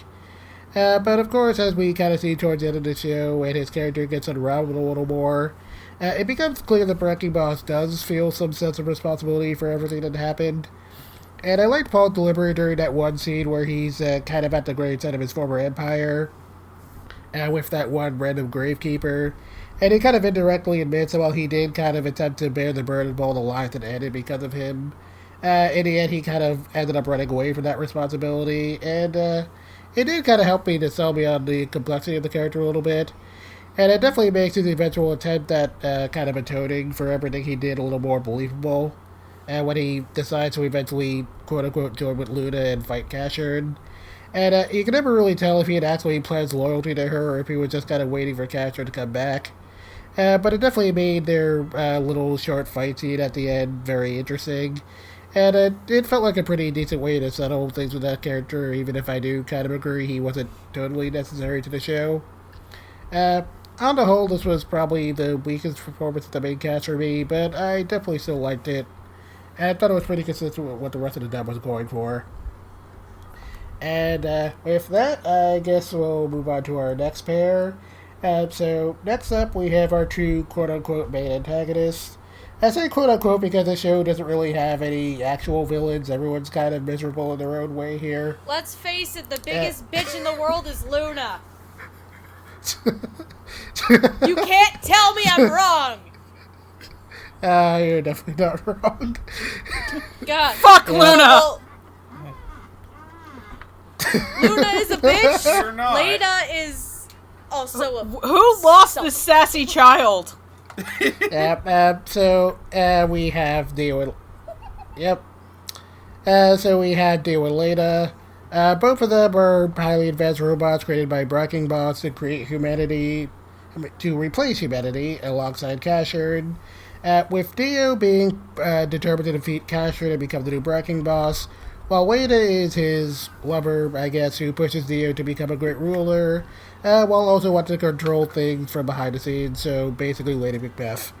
Yeah, that's kind of a good parallel, honestly. Yeah. So playing Dio, we have Jerry Jewell, and for Leda, we have Shelley Colaine Black. Shelley Colaine Black, you'll know more for her roles in ADV and Sentai dubs, but she's played characters such as Legenda from Akame ga Kill, Karen Lowe from German God, and Liza from In Abyss. Jerry Jewell, on the other hand, is a funny veteran. He's played such characters as Odin from Kenichi the Mightiest Disciple, Claire Stanfield, aka the Rail Tracer from Bakuno. And because it's very topical considering who plays Casshern, and also because I just wanted to see Megan's reaction, Kyo Soma from both versions of Fruit Basket. Yes! Can I go first, please? Yes, go ahead. So I'd like to point out that the show is a 0 out of 10 because Dio never threw a road roller at Casshern. You thought I was a color swap Casshern, but it is I, Dio! Jerry Jewell! He never throws a road roller at him in a world full of robots. 0 out of 10 anime. Fuck the show. Doesn't love Angsty God Almighty, Jerry who doesn't love an angsty Jerry Jewell character? I love angsty Jerry Jewell characters. Just like Dio. Just Dio! And now for everybody in the comments going, muda muda muda muda muda muda muda muda muda muda muda muda. But no, I really liked that. Was fucking awful. Oh, that was so bad! I'm going to fucking hell. But Jerry Jewell as Dio was very captivating. He was angsty, he was moody, he was, like, he's a man with a fixation, and that fixation is Casshern. Like, I don't know, I'm surprised, like, I guess because they're brothers, there's not, like, horrible, awful fanfics of, like, of Dio x Casshern. But, I don't want to test those waters, I refuse to. I think that this is some of my, like, honestly, Jerry's up there as one of my favorite performances in the show. He's angsty, he's moody, he's, he is like a really angry child with an adult's body. He just wants, like, even Lita says, "You're becoming a man," about him. So the fact that Jerry plays him as this, like, toddler with, like, superpowers, or not toddlers, like, 10-year-old with superpowers becoming a teenager, and then becoming a man, I think he gets the depth in that his voice across, and the complexities of this character. This is probably a character that was probably a ton of fun to come play, assuming Jerry Jewell likes playing villains. But even then, he's not a villain, he's just more of an antagonist, and he's just as lost as anybody else, and by the end of it, I think even he realizes what he's done, so he ends up asking to save Leda. And then Shelley Colleen Black as Leda was awesome, because I fucking love Shelley Colleen Black performances. She was manic, she was conniving, she was sensual, she was, like, all across the board. And, like, the part where she's with the kids is so creepy and terrifying. Oh. The episode The Glass Cradle can literally... Like, the flashback in that episode where she's... pregnant. Yeah. With, I think it's implied it's Ringo. Yeah. I was gonna bring that up, that it's implied her child was Ringo. I think that part's really creepy, and then the part where after she's gone mad, and, cause she thinks that she's gotten eternal life from Luna, but it's distorting her into a monster, so I think she ends up in, like, this pile of robotic bodies, and she's, like, holding a baby against her shoulder as it's crying, and she's, like, doing the motherly voice, and then Ringo finds her. You're just like, oh, shit. It's so creepy, and it's so good. Oh, they played off each other so well. Like, the childishness of Jerry's Dio and, like, the motherly sensuality of Lita, of Shelley's Lita, is just, like, such a powerhouse combination for antagonists. Like, hell yeah, give me more. Somebody else go. Okay, Roots. Yeah, another interesting point I wanted to bring up with Dio is, how he contrasts against Casshern as compared to Lita. Because, Casshern as a character is very, very stoic, and doesn't wear his emotions on his sleeve, while on the other hand, Dio is brash, impulsive, and just a conniving, spoiled child. And I really like that. It was really a surprise to come back to the show and watch Jerry Jewell play this very spoiled child character. Like, I'm sure he's done it a lot since, but it's really stuck in my head since I started watching the show for this episode like a week ago. And his fights against Casshern are really great because you can tell that Dio is completely out of his league. He's getting more and more frustrated, to the point of getting, like, completely pissed off about the situation. And, like, to the point where he would reject immortality just to be able to get a shot in at Casshern. Like, his arrogance, his... it's all just really great, and I really liked it. And Shelley as Leda. Oh my god. in all honesty, it wasn't a performance I liked when I was first watching through it. It felt kind of rough. But then as it kept going, and particularly when we got to the episode with the children, and both her flashback and when she's just tormenting these children for the location of Luna, it gave me goosebumps. I really don't have much to say about them beyond that because, like, Megan mentioned a lot of what really interests me about the characters, so... Including the lack of road rollers. Yeah, 0 out of 10, lack of road roller. Okay, Steph? Oh, boy. I'm gonna start with Jerry first, because who doesn't love an angsty Jerry Jewel character? Good, that's the right answer. Nobody's saying anything, that's a good answer. Good answer! If someone would spoken up, then I would be very upset. All joking... Well, actually... Shut up. All jokes aside, like, Jerry Jewel may be damn good at playing a lot of things, and angsty characters is one of them. But Jerry Dio is an evil shit. He's very naive, he's very childish.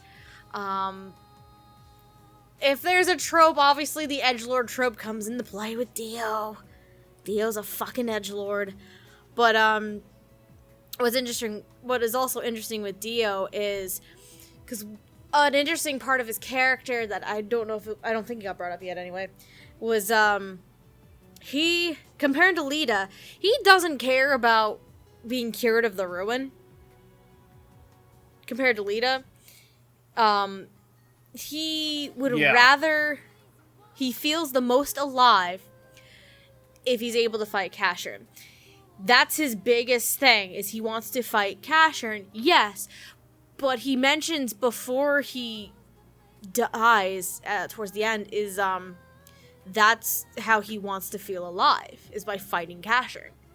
He doesn't actually care about ruling over everybody. He doesn't care about being healed from the ruin by Luna. All he wants is to fight Casshern. That's the only thing he wants. Like, you would think throughout the course of the show, he wants to rule over humanity, but later on, as things go on, you can see more of the panic in Jerry's portrayal of Dio, as he just wants to fight Casshern. That's all he wants, all day, every day. And it's really interesting seeing that progression and the change in the character. Because, like, I think it was Megan who said it, because, like it was brought up, Lita makes the comment about Dio becoming a man. So that's him and his motivations becoming less childlike in a way. Like, he doesn't care about world domination, he doesn't care about healing himself, he'd rather just get a fight with Casshern, and then he's okay with dying. He's fine with that. It's one of those things where it's like, so long as I live a full life and do what I want to do before I die, that's it. Dio is definitely one of those. Lita. Oh, sweet baby Jesus. Lita.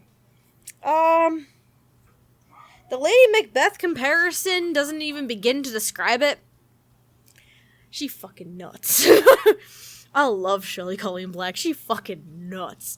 'Cause Shelley has a very seductive tone to Lita, and it definitely complements Jerry's portrayal of Dio rather well. But at the same time, too, Shelley is... I think between the two of them, Shelley is the one that you can see as the actual villain of the duo. Because like how Jet was describing her, she's the one pulling the strings behind the scenes. She's the one who's pushing Dio to do these things.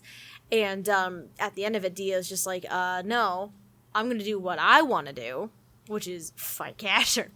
But Lita is definitely a very complex villain too, because of the fact that we learned that she wants to have this chance to be a mother again. That she never really got to have. She thought it was a failed thing.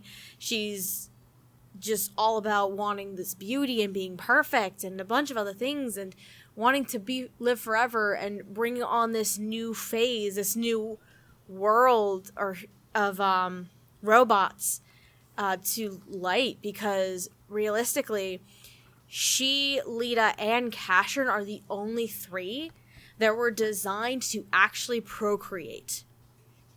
That's part of their actual programming. Yeah. So it's interesting because, of course, Casshern and Dio don't give a shit about that. Casshern probably doesn't even know. Didn't even know until Breaking Boss and Oiji, which we'll talk about in a second. Oiji. Wow, he's an Ouija board. Fuck. OG. Oh no, he's Ouija. Luigi. No. Is there a Goo OG? Point is, Lita's actually the only one who actually gives a damn about it. Because it's a plot point and a detail that you would think is a throwaway when Breaking Boss brings it up, but it actually plays a lot into Lita's character and of herself and during the second half of the show. And Shelly is just fantastic. I think she's one of my favorite performances of the show itself, because it's the seductive tone, it's this need and the selfish desire for this beauty, but at the same time, she just wants to fulfill what she was created to do at the same time. And it's actually really saddening end to her as well, because she realizes what she's done, and she realizes the things she had to sacrifice along the way, including Dio in the end. So her story is probably one of the more tragic ones, and I think Shelly does fantastic with the performance. But yeah, these two as a pair, they work off of each other so well, and I think they're fantastic. Okay, I guess I'll go. So before I start with Dio, I have a bit of a confession to make. Back when I first watched this dub, I was actually not the biggest fan of Jerry Tool. I can't remember if it was like Odin from Kenichi or like some character for some other show that turned me off from him, but I was definitely not too big of a fan of him. I thought his acting was kind of flat back then. So when I saw him pop up in this show, I was actually a little worried about it. But looking back, I can definitely say his performance here definitely did a lot to turn my opinion of him around. So back when we first meet Dio, he's very largely dominated by his angst, and even more so than Casshern, and that's definitely saying a lot. And Jerry's performance definitely carries a lot of that anger across really well, and more or less pulls you into the idea of just how much this guy envies Casshern. But while he's definitely dominated by a lot of that angst, we see a lot of other sides of him, like his struggle over whether or not he wants to be a ruler, and, his whole strained relationship with Leda. And I know that Jerry did a really good job of making him sound more vulnerable in those moments, while, so making it sound like it's coming from the guy who can't stop shouting about how much he wants to be Casshern, and oh god, he really is just an extra Kyo, isn't he? Anyway, comparing him to my, very vague recollection of Toshiyuki Morikawa's performance, I don't think he sounded quite as charismatic whenever he had to play the role of, being a general, which kind of, I guess, threw me off the first time I watched the dub. But in a way, I think that Jerry's performance had a little bit more force in that particular area. It kind of helps to, kind of better play into the idea that, this isn't exactly something Dio wants to do. And, and that he's pretty willing to give up on that position entirely when he gets to settle the score with Casshern. And speaking of which, his moment where he does settle the score with Casshern is probably my favorite performance. Probably my favorite moment with his performance. The whole catharsis he feels when he finally gets to achieve his whole lifelong goal. And while Dio's performance may have felt, and while Dio as a character maybe felt a little one-note up till that point, I thought the idea that, his life has meaning and fighting Casshern kind of, ties pretty well to this show's overall theme of what it means to live a fulfilling life. And I also appreciated that, in spite of how odd the relationship was at points, you could always tell that when it really came down to it, that Dio definitely did care for Lena in his own way, and I thought that Jerry managed to get that across pretty well too. And all in all, I really liked it, so I wasn't a big Jerry Jewell fan going into this particular role. I've definitely been pretty satisfied with his work ever since then. And with that, let's move on to Lena, because boy, there's a lot to talk about with Lena. When Lena's first kind of introduced into the story, she more or less plays the Lady Macbeth archetype. She largely operates behind the scenes, serving as a kind of seducer for Dio, and, trying to convince him to become the second ranking boss, while not so secretly lusting after all that power for herself. And Shelley's performance definitely more or less matches what you would expect from that. And I really appreciate how well he shifts from, the almost motherly tone he takes with Dio whenever she's trying to comfort him, or, convince him to become a king. And then, the more sinister tone she gives off whenever she's, expressing her desires to rule over everybody. But, as we learn over the course of the show, she does care for Dio at least a little bit. And in the motherly way, she kind of soothes his frustrations. Ends up tying pretty well into things because she was a mother at one point. Or maybe not. Again, it's kind of left up to interpretation as to what exactly happened to her child. Because she thought the child might have died at birth, we say thought because, again, it's obviously Ringo. But either way, she's definitely kind of carrying a lot of guilt over what happened to her child, and that definitely kind of very clearly ties into her whole obsession with eternal beauty. And it's definitely around that point where Lena kind of drops the whole motherly act and acts a lot more menacing. And I thought that Joey did a really great job in making her whole descent into madness feel very believable and kind of sad. And, in a way that kind of made her whole lingering regrets feel very believable. And while Shelley definitely had a lot of really great scenes throughout the dub, my favorite is definitely that moment where she kind of runs into Ringo and slowly realizes who she is and how far she's fallen. And it definitely did a lot to make me kind of pity her in the end. This is all quite a lot for the closest thing that the show kind of has to a villain. But again, I don't think Lena really is one, at least in a very traditional sense. Sure, she does a lot of things for her own interest and self-gratification, but in her own words, she's about as desperate to live as the rest of these characters are. And I feel like in the end, we're kind of meant to pity her more than hate her, which kind of makes her whole final scene with Dio all the more beautiful as, even with everything that happens, she realizes that he still cared about her, and I just thought that whole bit, seeing those two huddled together at the end of episode 23, that actually made me cry a little bit. But anyway, while there's a lot of rambling, I gotta say that Shelley did a really great job here. And while I can't recall this was my first time hearing her in anything, I definitely loved his performance. And I really appreciate that Jason brought in and out of town for this one, because I really can't see anyone else handling the role quite as well as Shelley did, and it's definitely one of my favorite performances of the whole dub, so really great job. And with all that rambling done, time to get into some of our main cast with 3 of Casshern's companions, I guess, who kind of joined him on his whole search to find Luna. We have OG, Ringo, and Liuze.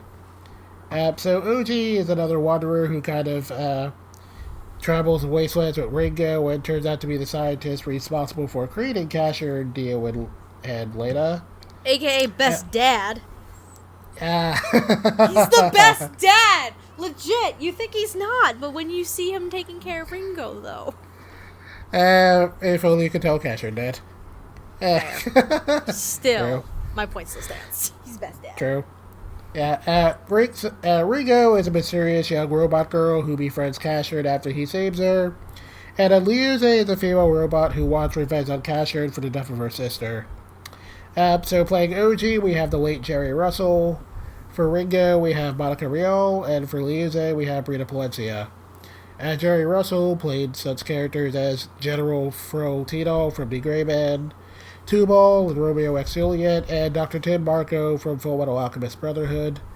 Monica Rial, you may know for such characters as Mitsuko Melandro from Mitsuko and Hachin, Tanya Degurcha from Saga of Tanya the Evil, and Tomoko Kuroi from Watamote.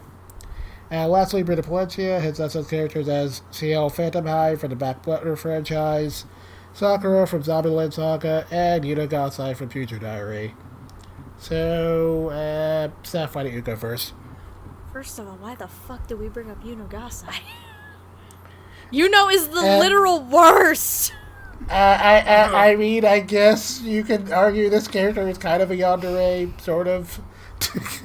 No! She's not a... Ryusei is not a yandere. Tsundere, I can kind of see it. Chad, I can what are you see doing tsundere. Yandere, fuck no. God, wrong. Sorry. I hate Future Diary. And Yuno Gasai is a huge reason for it. Yuno Gasai is a very big reason for it. And I think for everybody else in the world. Whoever watched that show. I'm actually gonna start with Louise, actually. Because Brina's character arc is very interesting as Louise. Louise starts as this vengeful person who's trying to avenge the death of her sister. Because her sister, Liz, I think it was? Or Lisa? Yeah, Lisa, I think. Lisa. She was also a guardian for Luna who died and succumbed to the ruin after Luna's death, and was told to be one of the first to succumb to the ruin. And so Louisa is pissed. She wants vengeance against Casshern because she lost her sister and everything. But as her character arc and her progression keeps going on in the series, she goes from wanting revenge against Casshern to following him, so because he's shown that he wants to save and defend the world from bad people, to eventually falling in love with him, aka, as Megan describes it, the goddamn fever dream. That goddamn fever dream where Lise is like, oh my god, I want his dick. Yeah! Though because he's a robot, does it also count as a vibrator? I mean, since Casshern is one... I'm so sorry. I love every time I make a sex joke, my boyfriend Pat Roots in general, like, oh Megan, god, did you stop? Considering Casshern is one of the 3 robots created to fucking procreate. There it is! With filling. Not wrong!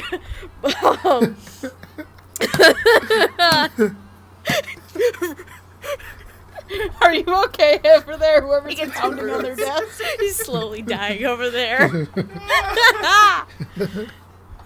Remember, dying over here.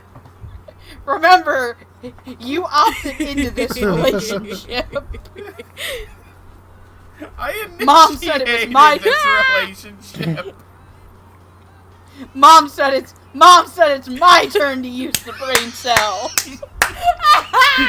Anyways, so God, so Louisa goes from vengeful to falling in love, and she's definitely one of the more interesting characters to me, and I honestly absolutely love how Brina portrayed Louisa.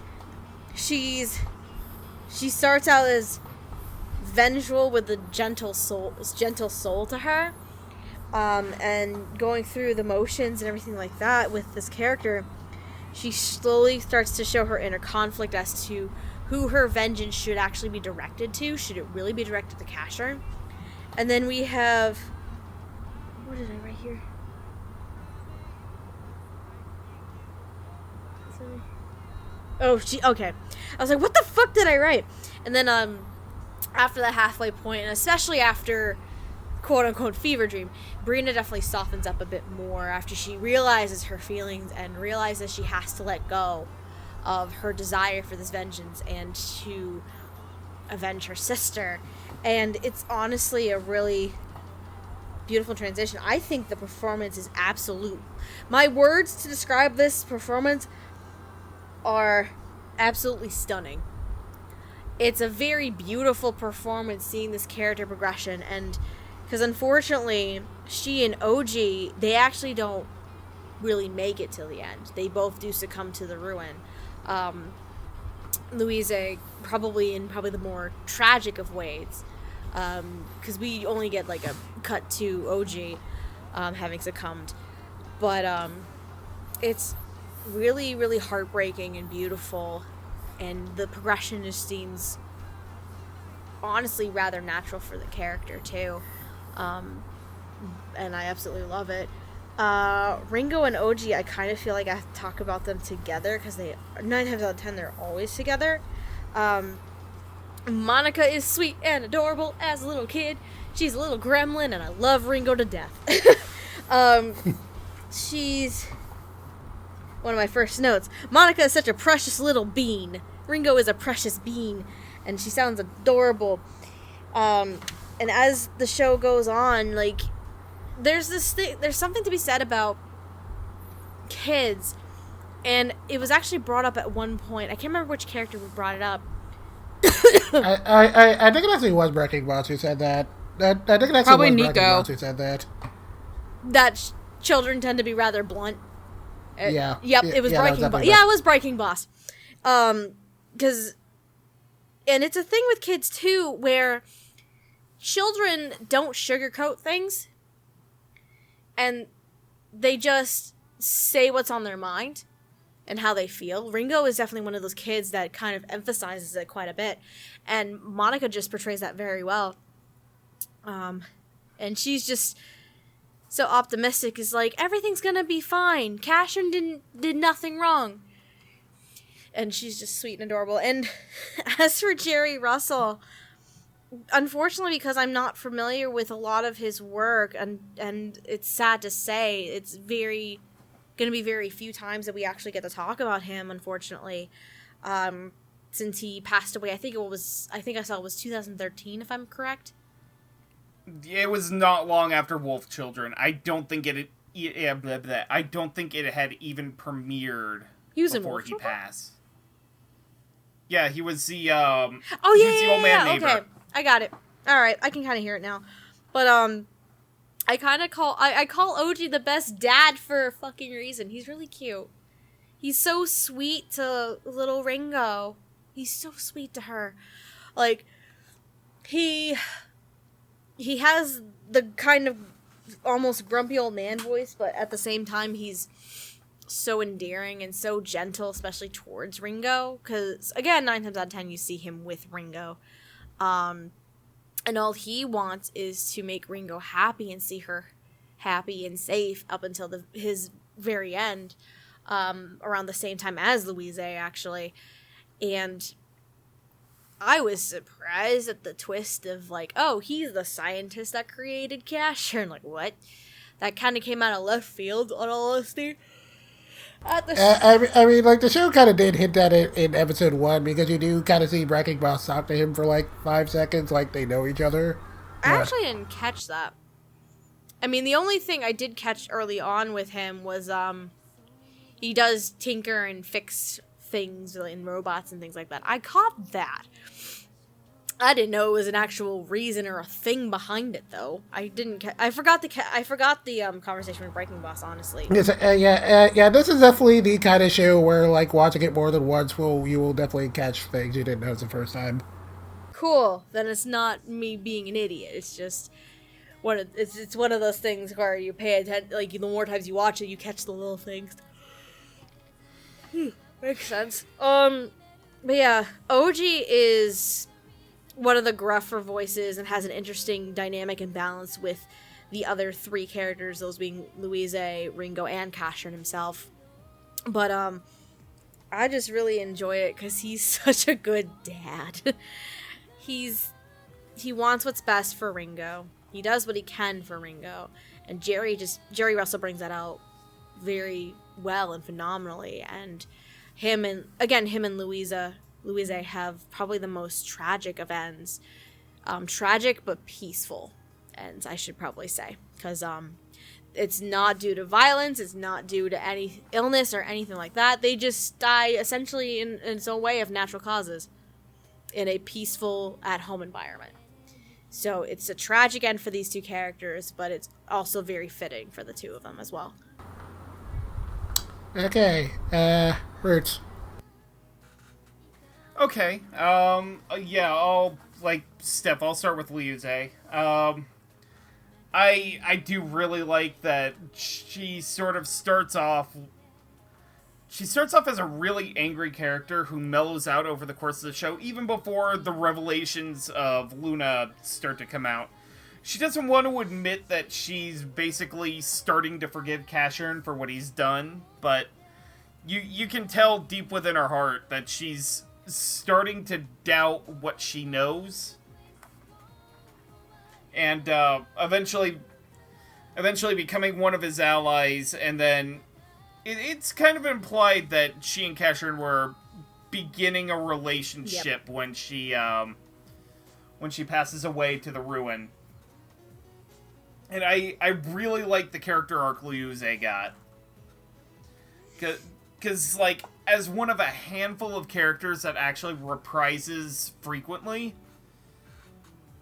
like, I knew she was going to get a sort of slower burn arc than the one-shots, but I'm glad they filled it with such nuance and vibrancy, and Brina Palencia's performance for this arc is, like, I really enjoyed it. She definitely gets the anger through in the beginning of the show. That sort of mellows out into an almost tsundere performance, and then just flat out kind of in love toward the end. And, like, the final episode also kind of killed me, because it was really beautiful. And I'm really glad I get to be on an episode where we talk about Jerry Russell, because for my limited understanding of stuff, basically, toward the Dallas acting scene, he is, like, a really essential person to the theater scene of Dallas, and I don't think Funimation's acting pool would have been nearly as diverse without him. But, in terms of OG, like, I got really great grandpa vibes out of him. Like, it was wonderful.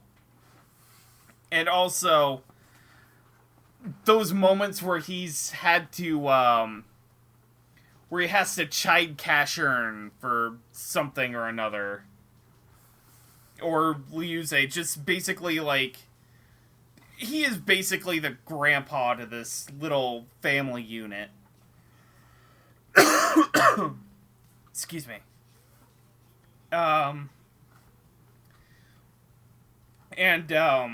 Monica Rial, like Steph said, she plays Ringo really cutesy, but also, like, I'm trying to figure out how to word this. She plays Ringo like a child, but at the same time, plays her with a bit more of an intelligence than I expected. I had assumed Ringo was maybe, like, 5 or 6 years old in the course of the show. Like, at the oldest, maybe even younger than that. So, like, but she kind of funny enough becomes sort of the moral backbone of the group. Even though she really shouldn't know as much better as she does. But it doesn't feel out of place either.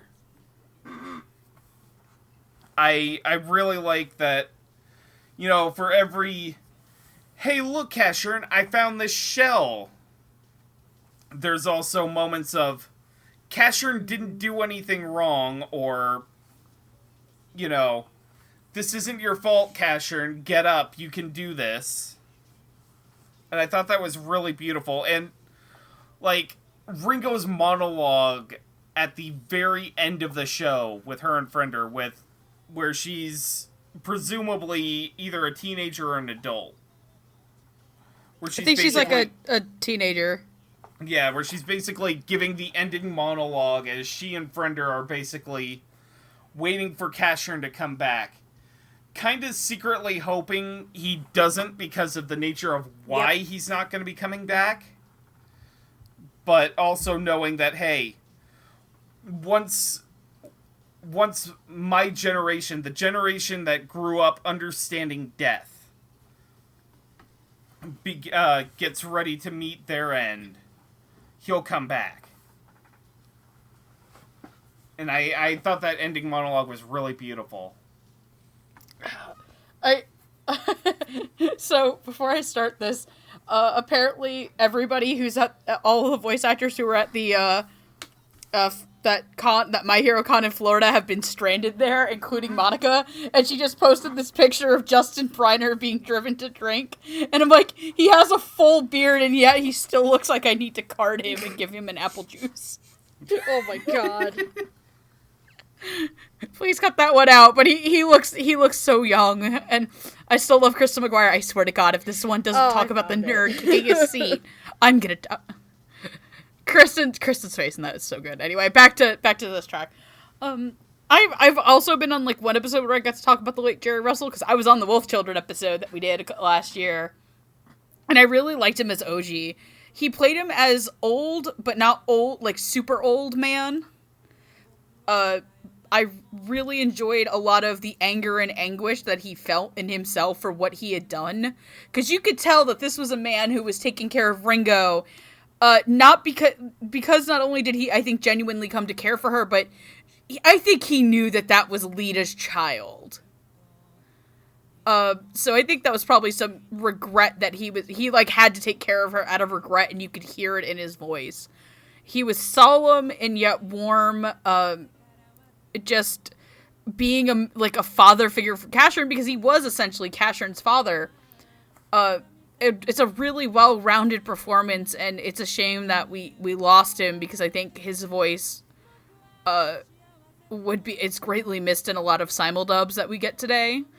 Monica Rial as Ringo, I think is by far the safest choice in this dub. Monica's known for doing little children. She plays Ringo with this innocence, and yet worldly knowledge. It's like Breaking Boss said, children can cut through to the heart of the matter. Casshern did nothing wrong, hashtag. But she looks like a goddamn fish. She looks like she walked out of Ponyo. I mean, Ringo likes shells! Here. Like, that's basically the character designs of Casshern Sins. Everybody looks like they walked it's more like everyone looks Ponyo. like they walked out of an 80s anime. Which is kind of interesting, given who the character designer for this is. Yeah. The character designer for this is actually Umakoshi, the My Hero Academia character designer. Yeah. Really? Wow. God. What? Fuck that. Fuck you. It's true. Fuck you, Jet. Wow. Anyway, back on track. Back on track to this. I think Monica plays this a lot, but man, Brina Palencia's Luce is some of the best Brina Palencia work that I've heard. I know Brina's probably, I would say, it's like, Brina's kind of iconic for playing Holo from Spice and Wolf, but I think this is outright one of her best performances of all time. I think she also gets an insert song that she gets to sing. I think she she does also sing for like a few seconds. I think she gets one in the in the Fever Dream episode. Like, that one episode that has the photography of the Japanese lady dancing, and I'm like, what the hell is this shit? Like, that episode alone, if you ever want to be like, hey, show me the best of Brina Palencia's work, I just be like, watch, like, episode You're not 19 wrong, of Casshern yeah. Sins. Honestly, You won't know what happened, but it's really well acted. I can agree with that. But it's really well acted! So, I think Brina plays, like, just going from angry to realizing to just motherly towards Ringo to, like, lost, like, a love who's dying, just... Okay, I gotta tell the most savage story on Earth now. Oh boy. So I was watching this with my mom outside. Like, she was kind of in the room, because I was watching it on our nice TV. So she had kind of come in around when Louisa started to, her runes started to take over. So she had been dying for like 6 episodes at this point. And then she died, and I'm like, oh no, Louise died. And my mom goes, it's about time. What? Ooh. Yeah. I don't like your mom no more. And I look at her, I'm like, Mom! And she goes, oh, come on, she's been dying for 6 episodes. It was her time. It took her too long. So my mom was basically like, oh, thank God that she's been put out of her misery to this. Thank you, Mom. Thank you, Mom, you savage. But just, Brina knocks it out of the park. It's really hard to, like, this is one of those performances where, like, I can tell you it's really good, but it's never going to do as much justice as just, like, sitting down and watching her play this character, so. Yeah. There's that. Okay, okay. Oh, I'm done, go. So I'll start with OG. Honestly, I wasn't, like, super familiar with Terry Russell outside of his role as Tim Marco in FMA Brotherhood. In fact, it had actually been so long since the last time I rewatched this stuff that I just kind of somehow convinced myself this was our Bruce Elliott role until I rewatched it. But definitely, I really liked his performance. I really liked that he played OG with like a bit of a grandfatherly tone that doesn't sound too much like a stereotypical grandpa. Just, you know, kind of more like the kind of elderly person who just kind of wants to keep to himself and stay out of other people's problems. And I thought that Jerry kind of handled that very well in one of the early episodes with OG. And while it's very clear that he, like, kind of knows more about Casshern's history than he lets on, he seems very content to kind of keep that information to himself. And when we do eventually learn what his connection to Casshern is, Jerry does a very great job of making all of OG's lingering regrets feel very believable. And, you know, he definitely does give a very clear sense of just how much hope this guy lost after the ruin began, and the kind of joy he found in eventually coming to care for Ringo. Speaking of which, just a lot of what made his performance work kind of came down to all of his interactions with Monica Rial as Ringo. And I thought he did a really great job of just bouncing off of her perpetually bubbly personality with, you know, a kind of more cynical outlook while still, you know, kind of having the general softness of a loving parent who wants to do anything to make their child happy. And that definitely ended up being pretty important later on when it kind of seems like Luna's healing is the only way to save Ringo.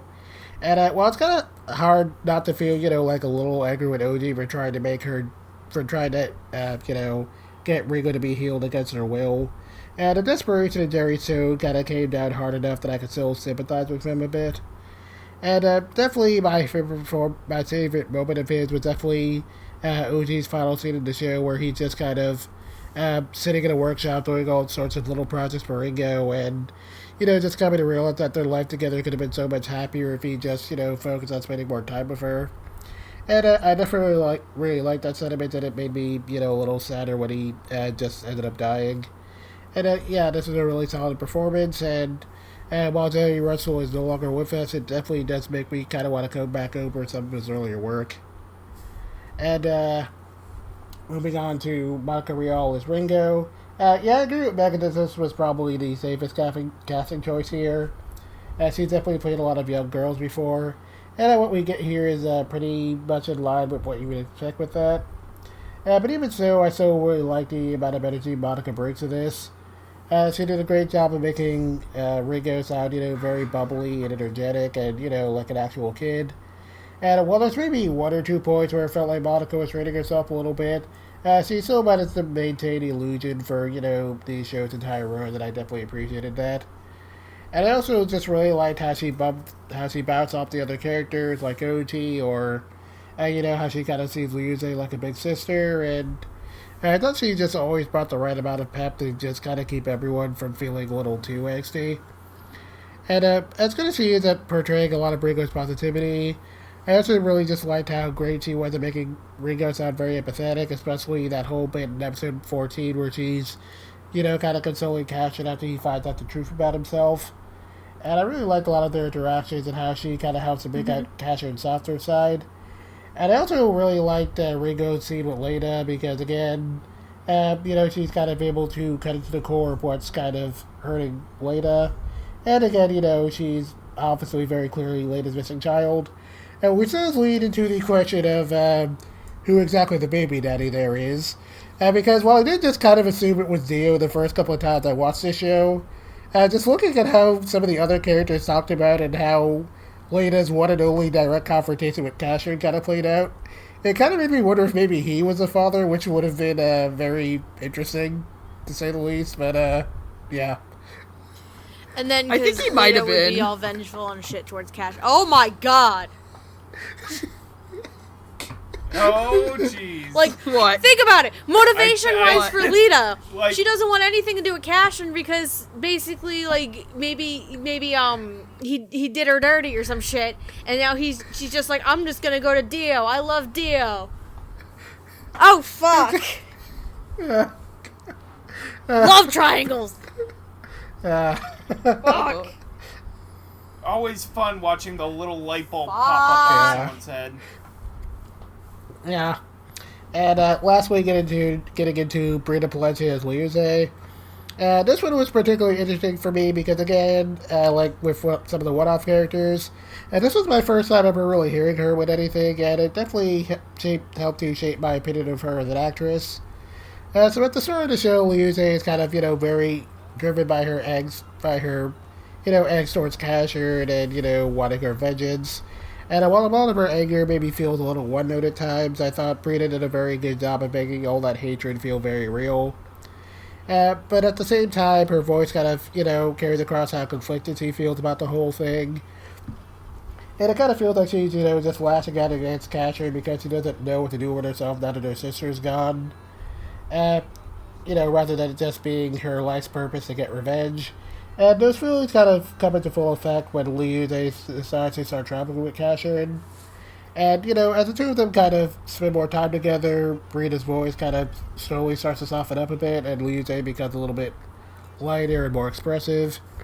And things definitely shift even more when Liu kind of finds herself conflicting between, Casshern being the man she should hate versus, falling in love with the man he is now. And I felt that Brina definitely got across that inner turmoil very well in that particular episode.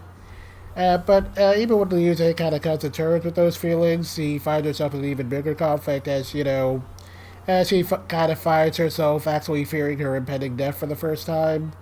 And I thought that Brina's delivery during that whole scene where her and Casshern are in a raid and she kind of confesses all of her feelings towards Casshern only for him to tell her that he's actually about as scared as she is about dying, and I thought that was just a really beautiful scene. And while all of those fears kind of stay with Liuze up through her rejection of Luna's salvation and her, just kind of eventually coming to terms with her death and deciding to just live out the rest of her life to the fullest. And it all kind of leads into her final scene with Casshern where she kind of dies happily knowing that she lived the best she could. And I thought that Brina's gentle delivery in that moment just, combined with how much that character transitioned from, being very angsty to very gentle, it was just a really beautiful moment, and I felt that Liuze was just probably the heart of the story. And it was just definitely a character arc with a big roller coaster of emotions, and I thought that Brina portrayed all of that very beautifully. And honestly, this was definitely my favorite performance of the whole dub, and honestly, hearing this one is what helped to make Brina into one of my favorite voice actors, period, and this definitely holds up as some of her best work. It was really good. And with that, we're good to move into our final characters of the evening. We have... Yay! We have Luna and the titular Casshern. Luna is a robot who possesses the power of healing, and her abilities cause her to be targeted by Breaking Boss, and supposedly her being killed by Casshern is what kickstarts the ruin. It's also worth noting that in the original Neo-Human Casshern, she was apparently Casshern's sidekick in fighting Breaking Boss, so, Really? that one sink in, I guess. Yeah. Huh. Luna's also a bitch. Yeah. Luna's the worst. Luna is actually the worst! Yeah, and as for Casshern, he is a mysterious and highly advanced robot with no memory of who he is, other than that he's responsible for Luna's death. And so he goes on a very long journey to find her and get answers. So for Luna, we have Trina Nishimura, and for Casshern, we have one Eric Vale. Trina Nishimura has played such characters as Gina from Garo Vanishing Line, Carissa Makise from Steins Gate, Sally from Black Clover, and Mikasa Ackerman from Attack on Titan. And Eric Vale, you may know for such roles as Sakio from Yu Yu Hakusho, Dryden Fasa from the Funimation redub of The Visit of Escaflowne, Nishiki Nishio from the Tokyo Ghoul franchise, and again, because it's kind of topical, Yuki Soma from both versions of Fruit Basket. Here we are, full circle, boys and girls. Okay, Bruce, why don't you start us off? Sure. So, I guess I'll start off with Luna, because, save my thoughts for Casshern for last. I liked it. I liked it that, in the early episodes and flashbacks before her assassination, Trina played Luna with a bit of a gentle, calm, and reassuring tone. And then after she's found, when it's revealed she's still alive, she then turns around and uses that to basically... I don't want this to sound like I'm trashing the performance in any way, but, like, slap the viewer in the face for thinking that, this was gonna be a happy-go-lucky moment. Because she flips a bitch switch on. Luna's a bitch. Luna is a bitch. Like... Bitch. Like, holy shit, when she treats Dune like garbage. Because he reeks of death. Like, oof. And, one thing about her performance I really especially liked is the final episode. When, she's made the contract with Breaking Boss. And she's healing the ruined. But she's just absolutely miserable the entire time because she smells the ruin on all of these people, and it absolutely terrifies her. And she realizes the Faustian end of the deal she's made. And it's like... I love scenes like that. Where somebody makes a deal with the bad guy and then realizes, oh, whoops, that probably wasn't a good idea now, was it? Are we the baddies? And, Eric Vale as Casshern. I really like how, like, especially in, like, the 10-second Sizzler opening to every episode, where it's just a flashback to the assassination of Luna broken up into, like, little itty-bitty pieces. Like, I thought those were really well done. Even though, largely, they were just Eric Vale screaming into a microphone. Or uttering some different version Luna! of I will kill you, Luna. But I thought they were, like, something for the show itself. I love the fact that they kind of... It didn't feel sequential at all, and I really like that.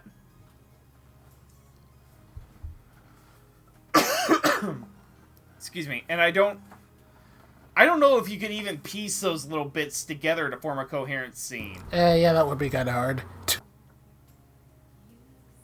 But, like, and then in the show itself, where in the first half, he's basically this stoic, quiet warrior who is trying to figure out why he's fighting in the first place.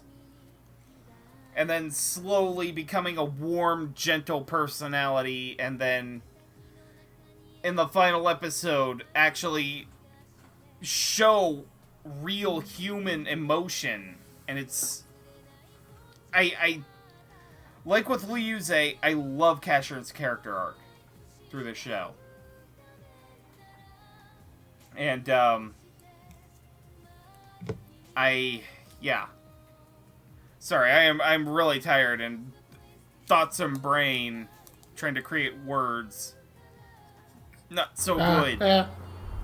But yeah, I really like them both. Yeah, it's okay. I know it's getting kind of late. Megan, go. Yeah, no. Fuck Luna. The other really, really awkward thing is that one of my cats is named Luna. And she jumped up on the couch. She jumped up on the couch towards the last episode and demanded that my mom pet her. And my mom looked at the screen, looked down, and goes, "So did you name the cat after her?" And I said, "No, I've never watched this show until this weekend." Fun fact, my cat is not named after Sailor Moon, she's named after Moonphase. Because Hazuki's other personality was named Luna, so. But there were times where I was like, why Trina for this character? Like, I didn't really like it at first, but once, Luna actually became a character, an awful little gremlin character who fuck this child. In the words, fuck them kid. Fuck that kid. I enjoyed that Luna got the fear of God put into her by Casshern. Like, she deserved it. Luna deserved everything she got. Fuck this character. Trina does a really good job playing her as this otherworldly little tyrant. Because that's what Luna is. She's a tyrant over life. She literally is throwing people who are still alive to their deaths because she thinks they're disgusting. Fuck her. And Trina plays her with this, naivete and fear, but also being full of herself, and it's really interesting. I don't think it works every time, but I think it does get across the character arc really well, and Eric Vale's Casshern's at times sounded like a really depressed Phoenix Wright. I can't unhear Phoenix Wright from him, because basically Phoenix Wright sounds like Eric Vale to me. But I really do like Eric's performance, especially against Dio. Thank you for that.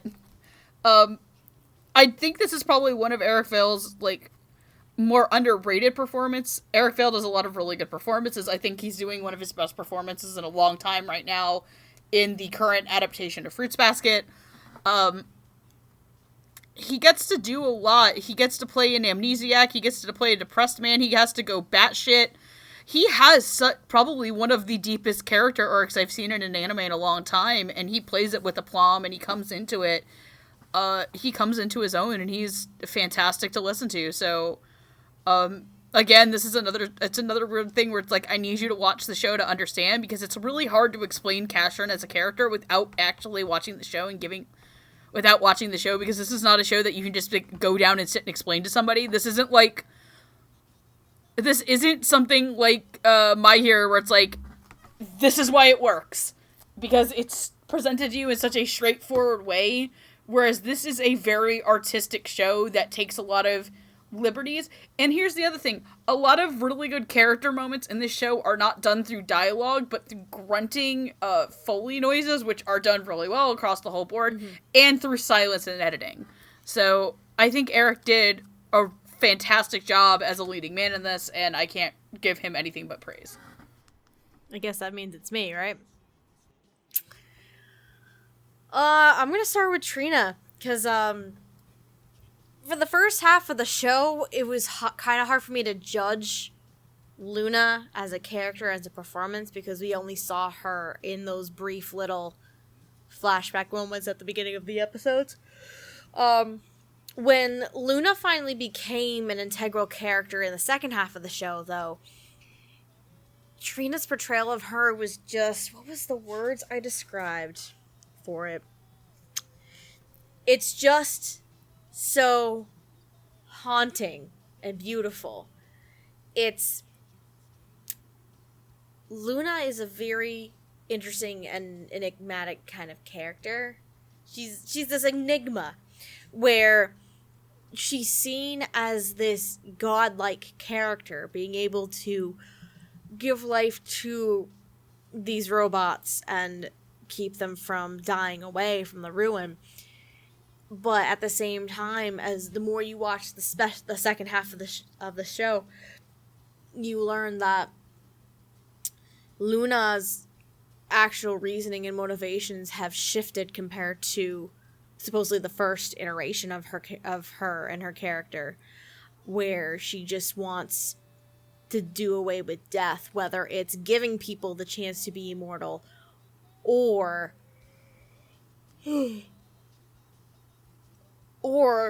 just leaving them to die. She wants nothing to do with death. She wants death to be eradicated, and she doesn't care if it's one way or the other, how it works. And there's something about Trina's portrayal of it that's just so haunting and beautiful in the tone of voice, and giving it almost a godlike, enigma, mysterious kind of presence to it. And I honestly really enjoy that aspect of Luna as a character. Luna's a bitch either way, but the performance is just honestly just hauntingly beautiful, and I think it's really fantastic that Trina was able to portray that rather well.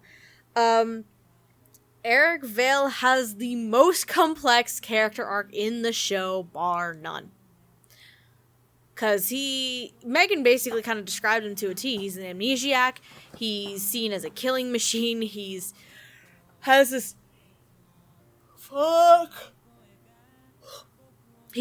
inner turmoil that he goes through throughout the course of the show, going from not knowing who he is to wanting to understand what he's done to seeing and these interactions and this journey he's been on and meeting these different people and these different robots and learning from them, wanting to protect them, wanting to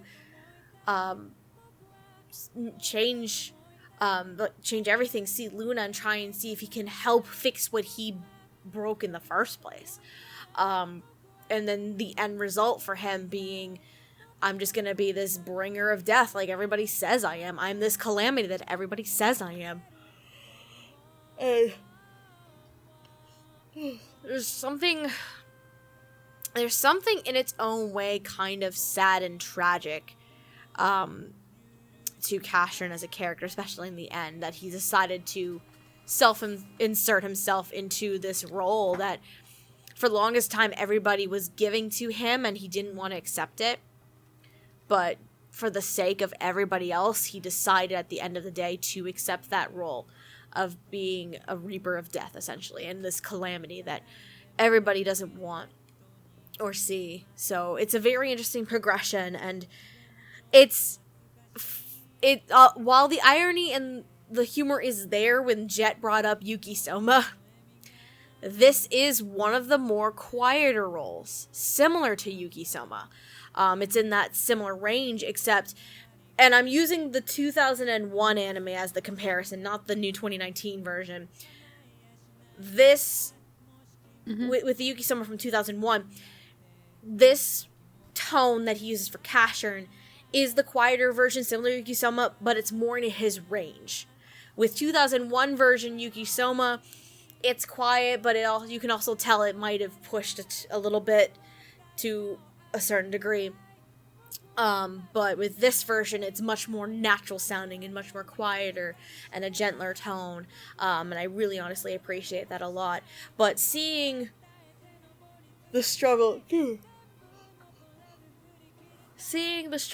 that Casshern goes through and seeing Eric portray that from start to finish, including all of the, oh my god, can we just again quickly talk about the pain that he goes through?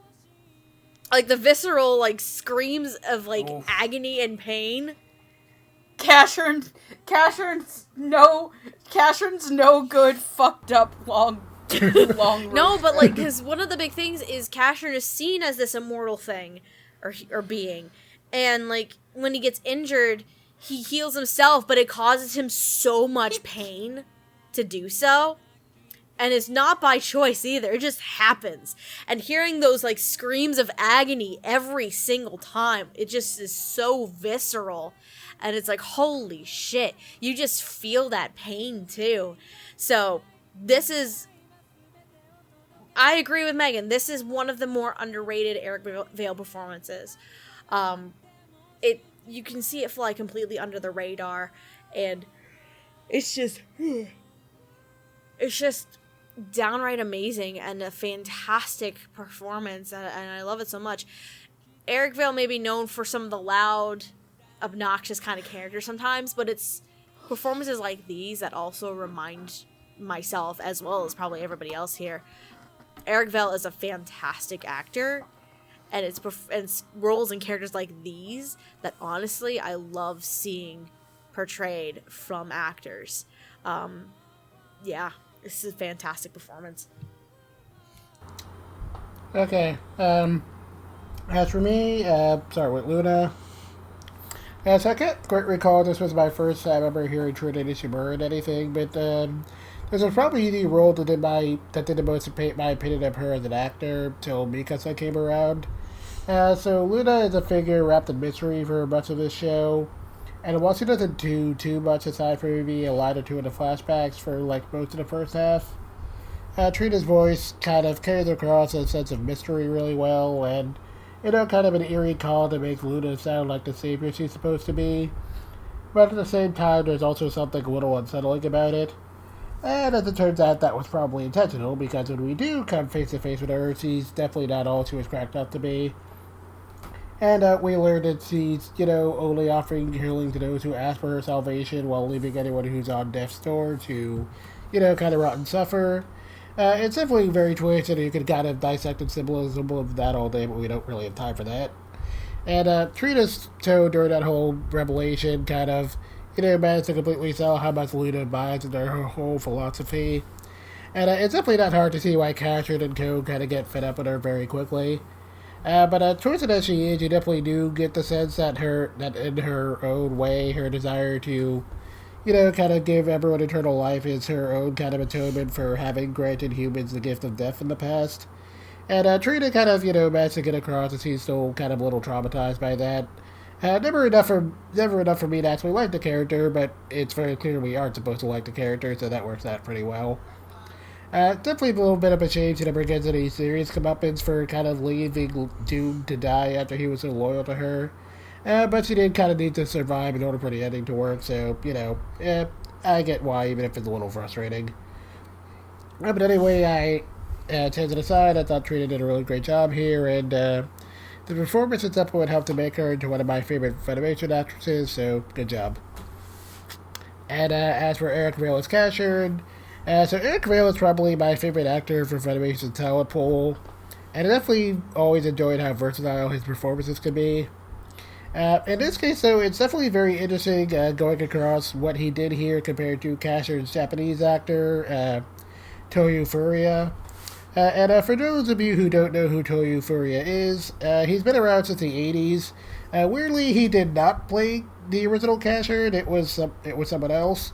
But he has played such characters as, like, Seiya from the Saint Seiya franchise, and he was the original Tuxedo Mask from Sailor Moon. So, needless to say, that man had, like, a very distinct voice, and his Casshern had, like, a very 80s flair to it that kind of made Casshern...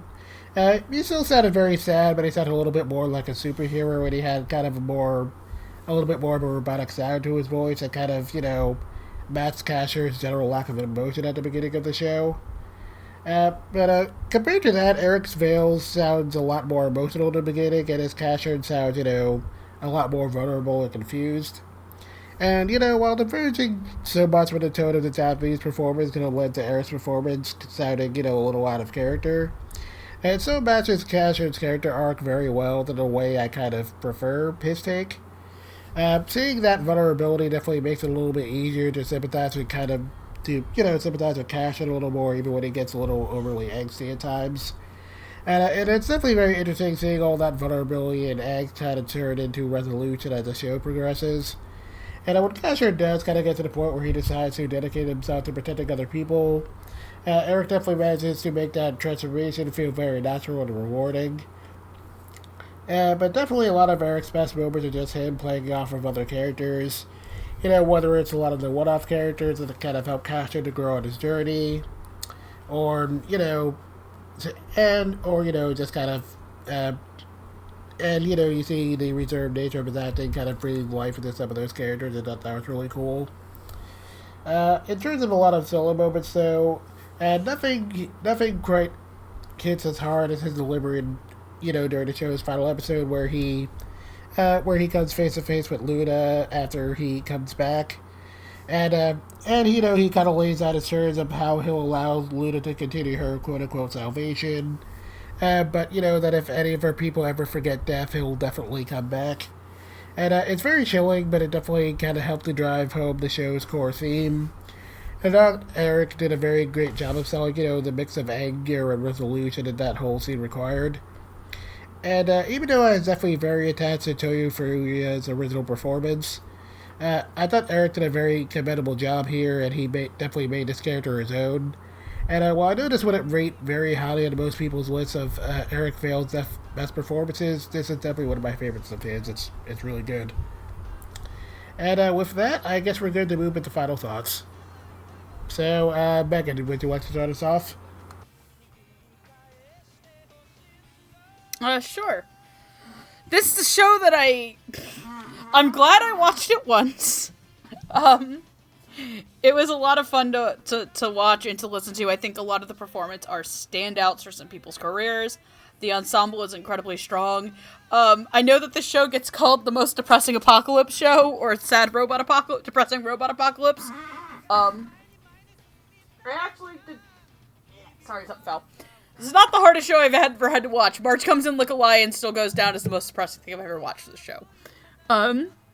But this was very, very somber, but I really appreciated the beauty and the artistry in it. Like, even beyond the dubbing, just the artwork, the style, the artwork, the story, it's a rather more experimental anime. Also a huge shout out to the woman who wrote this show. I can't remember her name. Kobayashi. Yeah. A huge shout out to this woman who has a magical ability to take pre-established franchises and make them into incredibly well done dark fantasies. You will know two of her other prominent works that she's done: Gara the Animation and Dororo. Yeah. Checks out. This lady. So I really enjoyed it. This is definitely worth a watch, especially the dub at least once. And yeah, that's my final thoughts. Steph. This show is very, very underrated. I'm honestly really glad we're talking about it, because I know for Jed, it's one of his favorite dubs ever. And I can absolutely see why he would make that claim to everybody. This honestly is a really, really good show. It's very complex, and it has its philosophical moments. Again, for like what it means to live and die and a bunch of different things, and it just seems such a surreal depiction of this dystopian world and it falling to ruin, but there's always just this little light of hope shining in the darkness, and it is very somber and can be depressing sometimes, but it's a very, very fantastic show, and it's so underrated. Same with the dub itself. This dub for an early 2010s dub or so is also underrated and fantastic, despite some of the minor issues I may have had with like some of the double castings and things like that. But it's the directing and the writing understood the tone of the show. They understood what this series was going for, and they understood that it needed to keep the main themes of the show, all the while making this world just, as Ringo would probably say it, just sparkle and just give it this beauty and this life to it in such a depressing world. And the performances and the cast and everything is just so visceral and at sometimes very raw sounding to me, and it's honestly a really, really fantastic series and a fantastic dub. It's definitely one that you should watch at some point in time. And Jet, thank you for finally getting my ass to watch this goddamn show, because it's been on my shelf for ages. So definitely go watch this when you have a chance. Yeah, so This is why you let tokusatsu writers Yep. do anime. Like, this show has all of the... This show has what makes tokusatsu great, combined with a lot of aspects of what makes anime in general really pop as an art format. It's a great character study. It's very well animated. There are scenes of CG, but you barely notice them. Like, the character designs are absolutely gorgeous, and, like, the backdrops are very beautifully painted. Oh, yeah, we haven't talked about the art design for this show, but, like, the art design for this show is so amazing. beautiful. It is just one lovely shift. Yeah, like... Chef's Yeah, like this kiss. is this is definitely the kind of thing where this is definitely why you buy anime on Blu-ray. This show looks amazing. Like, even then, I have the DVD save edition. It still looks gorgeous. And, like I said, it is a great character study. It's a great reboot of a really fun show. That said, do not watch this as your first anime. Don't watch it as your second Give it, anime. like, Like, maybe please don't. 5 to 10 range, maybe. Like, this is not Monogatari deep end, but do dip your toes into anime for a while before you check it out. But do check it out. This would probably be in my top 20 anime of all time. Probably. And, the dub is absolutely spectacular. So, either way you want to watch it, it is a great experience end to end. Okay, as for me, so I have a pretty long history with this show, and it means quite a lot to me, honestly. It was definitely one of the first shows that kind of allowed me to appreciate what anime can be capable of as an art form, instead of just pure entertainment. And a lot of what it has to say regarding death and the importance of, just living each day to the fullest. That really stuck with me over the years. It's not a perfect show, and it can be a little melodramatic at times, but there's definitely a lot of moments where it can be really beautiful and touching. And moments of they've never really failed to pull at my heartstrings. It's definitely not a series that I would recommend to everyone, and it does require a lot of patience to get everything it's going for. But it's definitely something I've gotten more out of the more and more times I revisit it. And it's definitely remained as one of my favorite anime, period. I don't talk too much about, my actual favorite anime of all time, but this actually sits at number 3 for me. So, Oh, wow, okay. Yeah. And as for the dub, I'm glad to say that it holds up, just as bad as what the show does for me. There's a great mix of really cool casting choices and really stellar performances, both from folks who were established at the time to folks who have, since come on to become really big names in their own right. And again, this isn't a show I'd recommend to everyone, even in spite of how much I love it, but if you are interested in checking it out, it has a really great dub. And since very surprisingly few of my anime have really good dubs that I'm, 100% on board with, I'm glad that this one has really stood the test of time. And with that, we're more or less done here. So if you would like to see Casshern Sins, you can, in addition to, being able to buy it on home video, it is currently streaming on Funimation Now. You can, if you want to subscribe to Funimation Now, they have a 2-week free trial, but do be aware if you don't cancel before the trial ends, you will be charged. It's at $7.95 a month, I think now. I believe it is, yes. Yeah. I think so. And if you are interested in checking out the original Neo-Human Casshern, that one is actually currently streaming on High Dive just under the name Casshern. Well, Casshern with an A instead of an E for some reason. But yeah, that one's on High Dive. And I don't know if that was available for free or not, so yeah. And before we go for tonight, does anyone have anything they want to plug real quick? Sure. You can find me on Twitter at Roots of Justice, mainly retweet cute animal pics, talk general fandom stuff, good time. I am currently in the process of scripting one and planning another secret Patreon project for Dub Talk. So stay tuned for those and be excited. Get excited like Senku does for science. Anyway, my name is Megan. You can follow me at QueenEra2 on Twitter. I shitpost. Also, I think we have some names to hold read on. first. If you want, I can do it. I'll pull it up in like 2 seconds. While I'm doing so, my name is Stephanie. You can follow me on Twitter at Lilac Anime Review, with review being spelled REVUE. And I also have a blog that I update rather infrequently. Excuse me. lifeandtimesotaku.wordpress.com.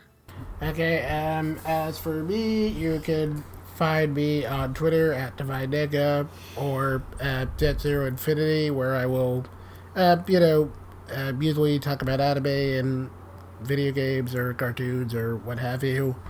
You can also find me on our blog, Animation Infinity, where I sometimes do anime reviews. This season I'm doing reviews for Astro Lost in Space. And you can also occasionally find me on podcast O&A with Andrew, Alex, and Duelist. And before we go, just want to, give some shout out to our Patreon people, if you would, Steph. If you want to follow us here on Dub Talk, you can. The easiest and best way to do so is subscribing to us on YouTube, of course, where we upload episodes once or twice a week, depending on what's going on. We also have various social medias. You can follow us on Twitter, Instagram, Tumblr is dead, and Twitch, all at dubtalkpodcast. And if you really, really like us and you want to support us here, we do have 2 ways of doing so. One is for one-time donations. We have a Ko-fi account. The link for that will be in the description below. We also have, if extremely wanting to support us, we also have our Patreon that you can donate like $1, $2, $5, or $10, depending on what you want to do. And speaking of our wonderful Patreon shout-outs, as Jet was talking about, special shout-outs to Michelle Travis, Nico Robin with Yowie Hands, Brad Mitchell, Jared, Carly Lesticow, Marissa Lenti, and Weeby. You are all such awesome peoples. Thank you so much for all of your Steph support. is the only person who can read a certain person's Yep, I can Patreon fucking do it. This is the second time in 2 days I've been able to do it perfectly without breaking character or anything like that. Hell yeah. Nice job. And with that, we are basically done. So thanks for sticking with me, guys. I know this one went on for really, really long. It's alright. We're okay. And now it's time for cake! Okay, so to everyone, have a good night. And until next time, we'll talk about my friends. Good night, everybody. Good night, everybody, and happy birthday, Jet, you motherfucker! Have a good night, ladies. Yay! Thank you.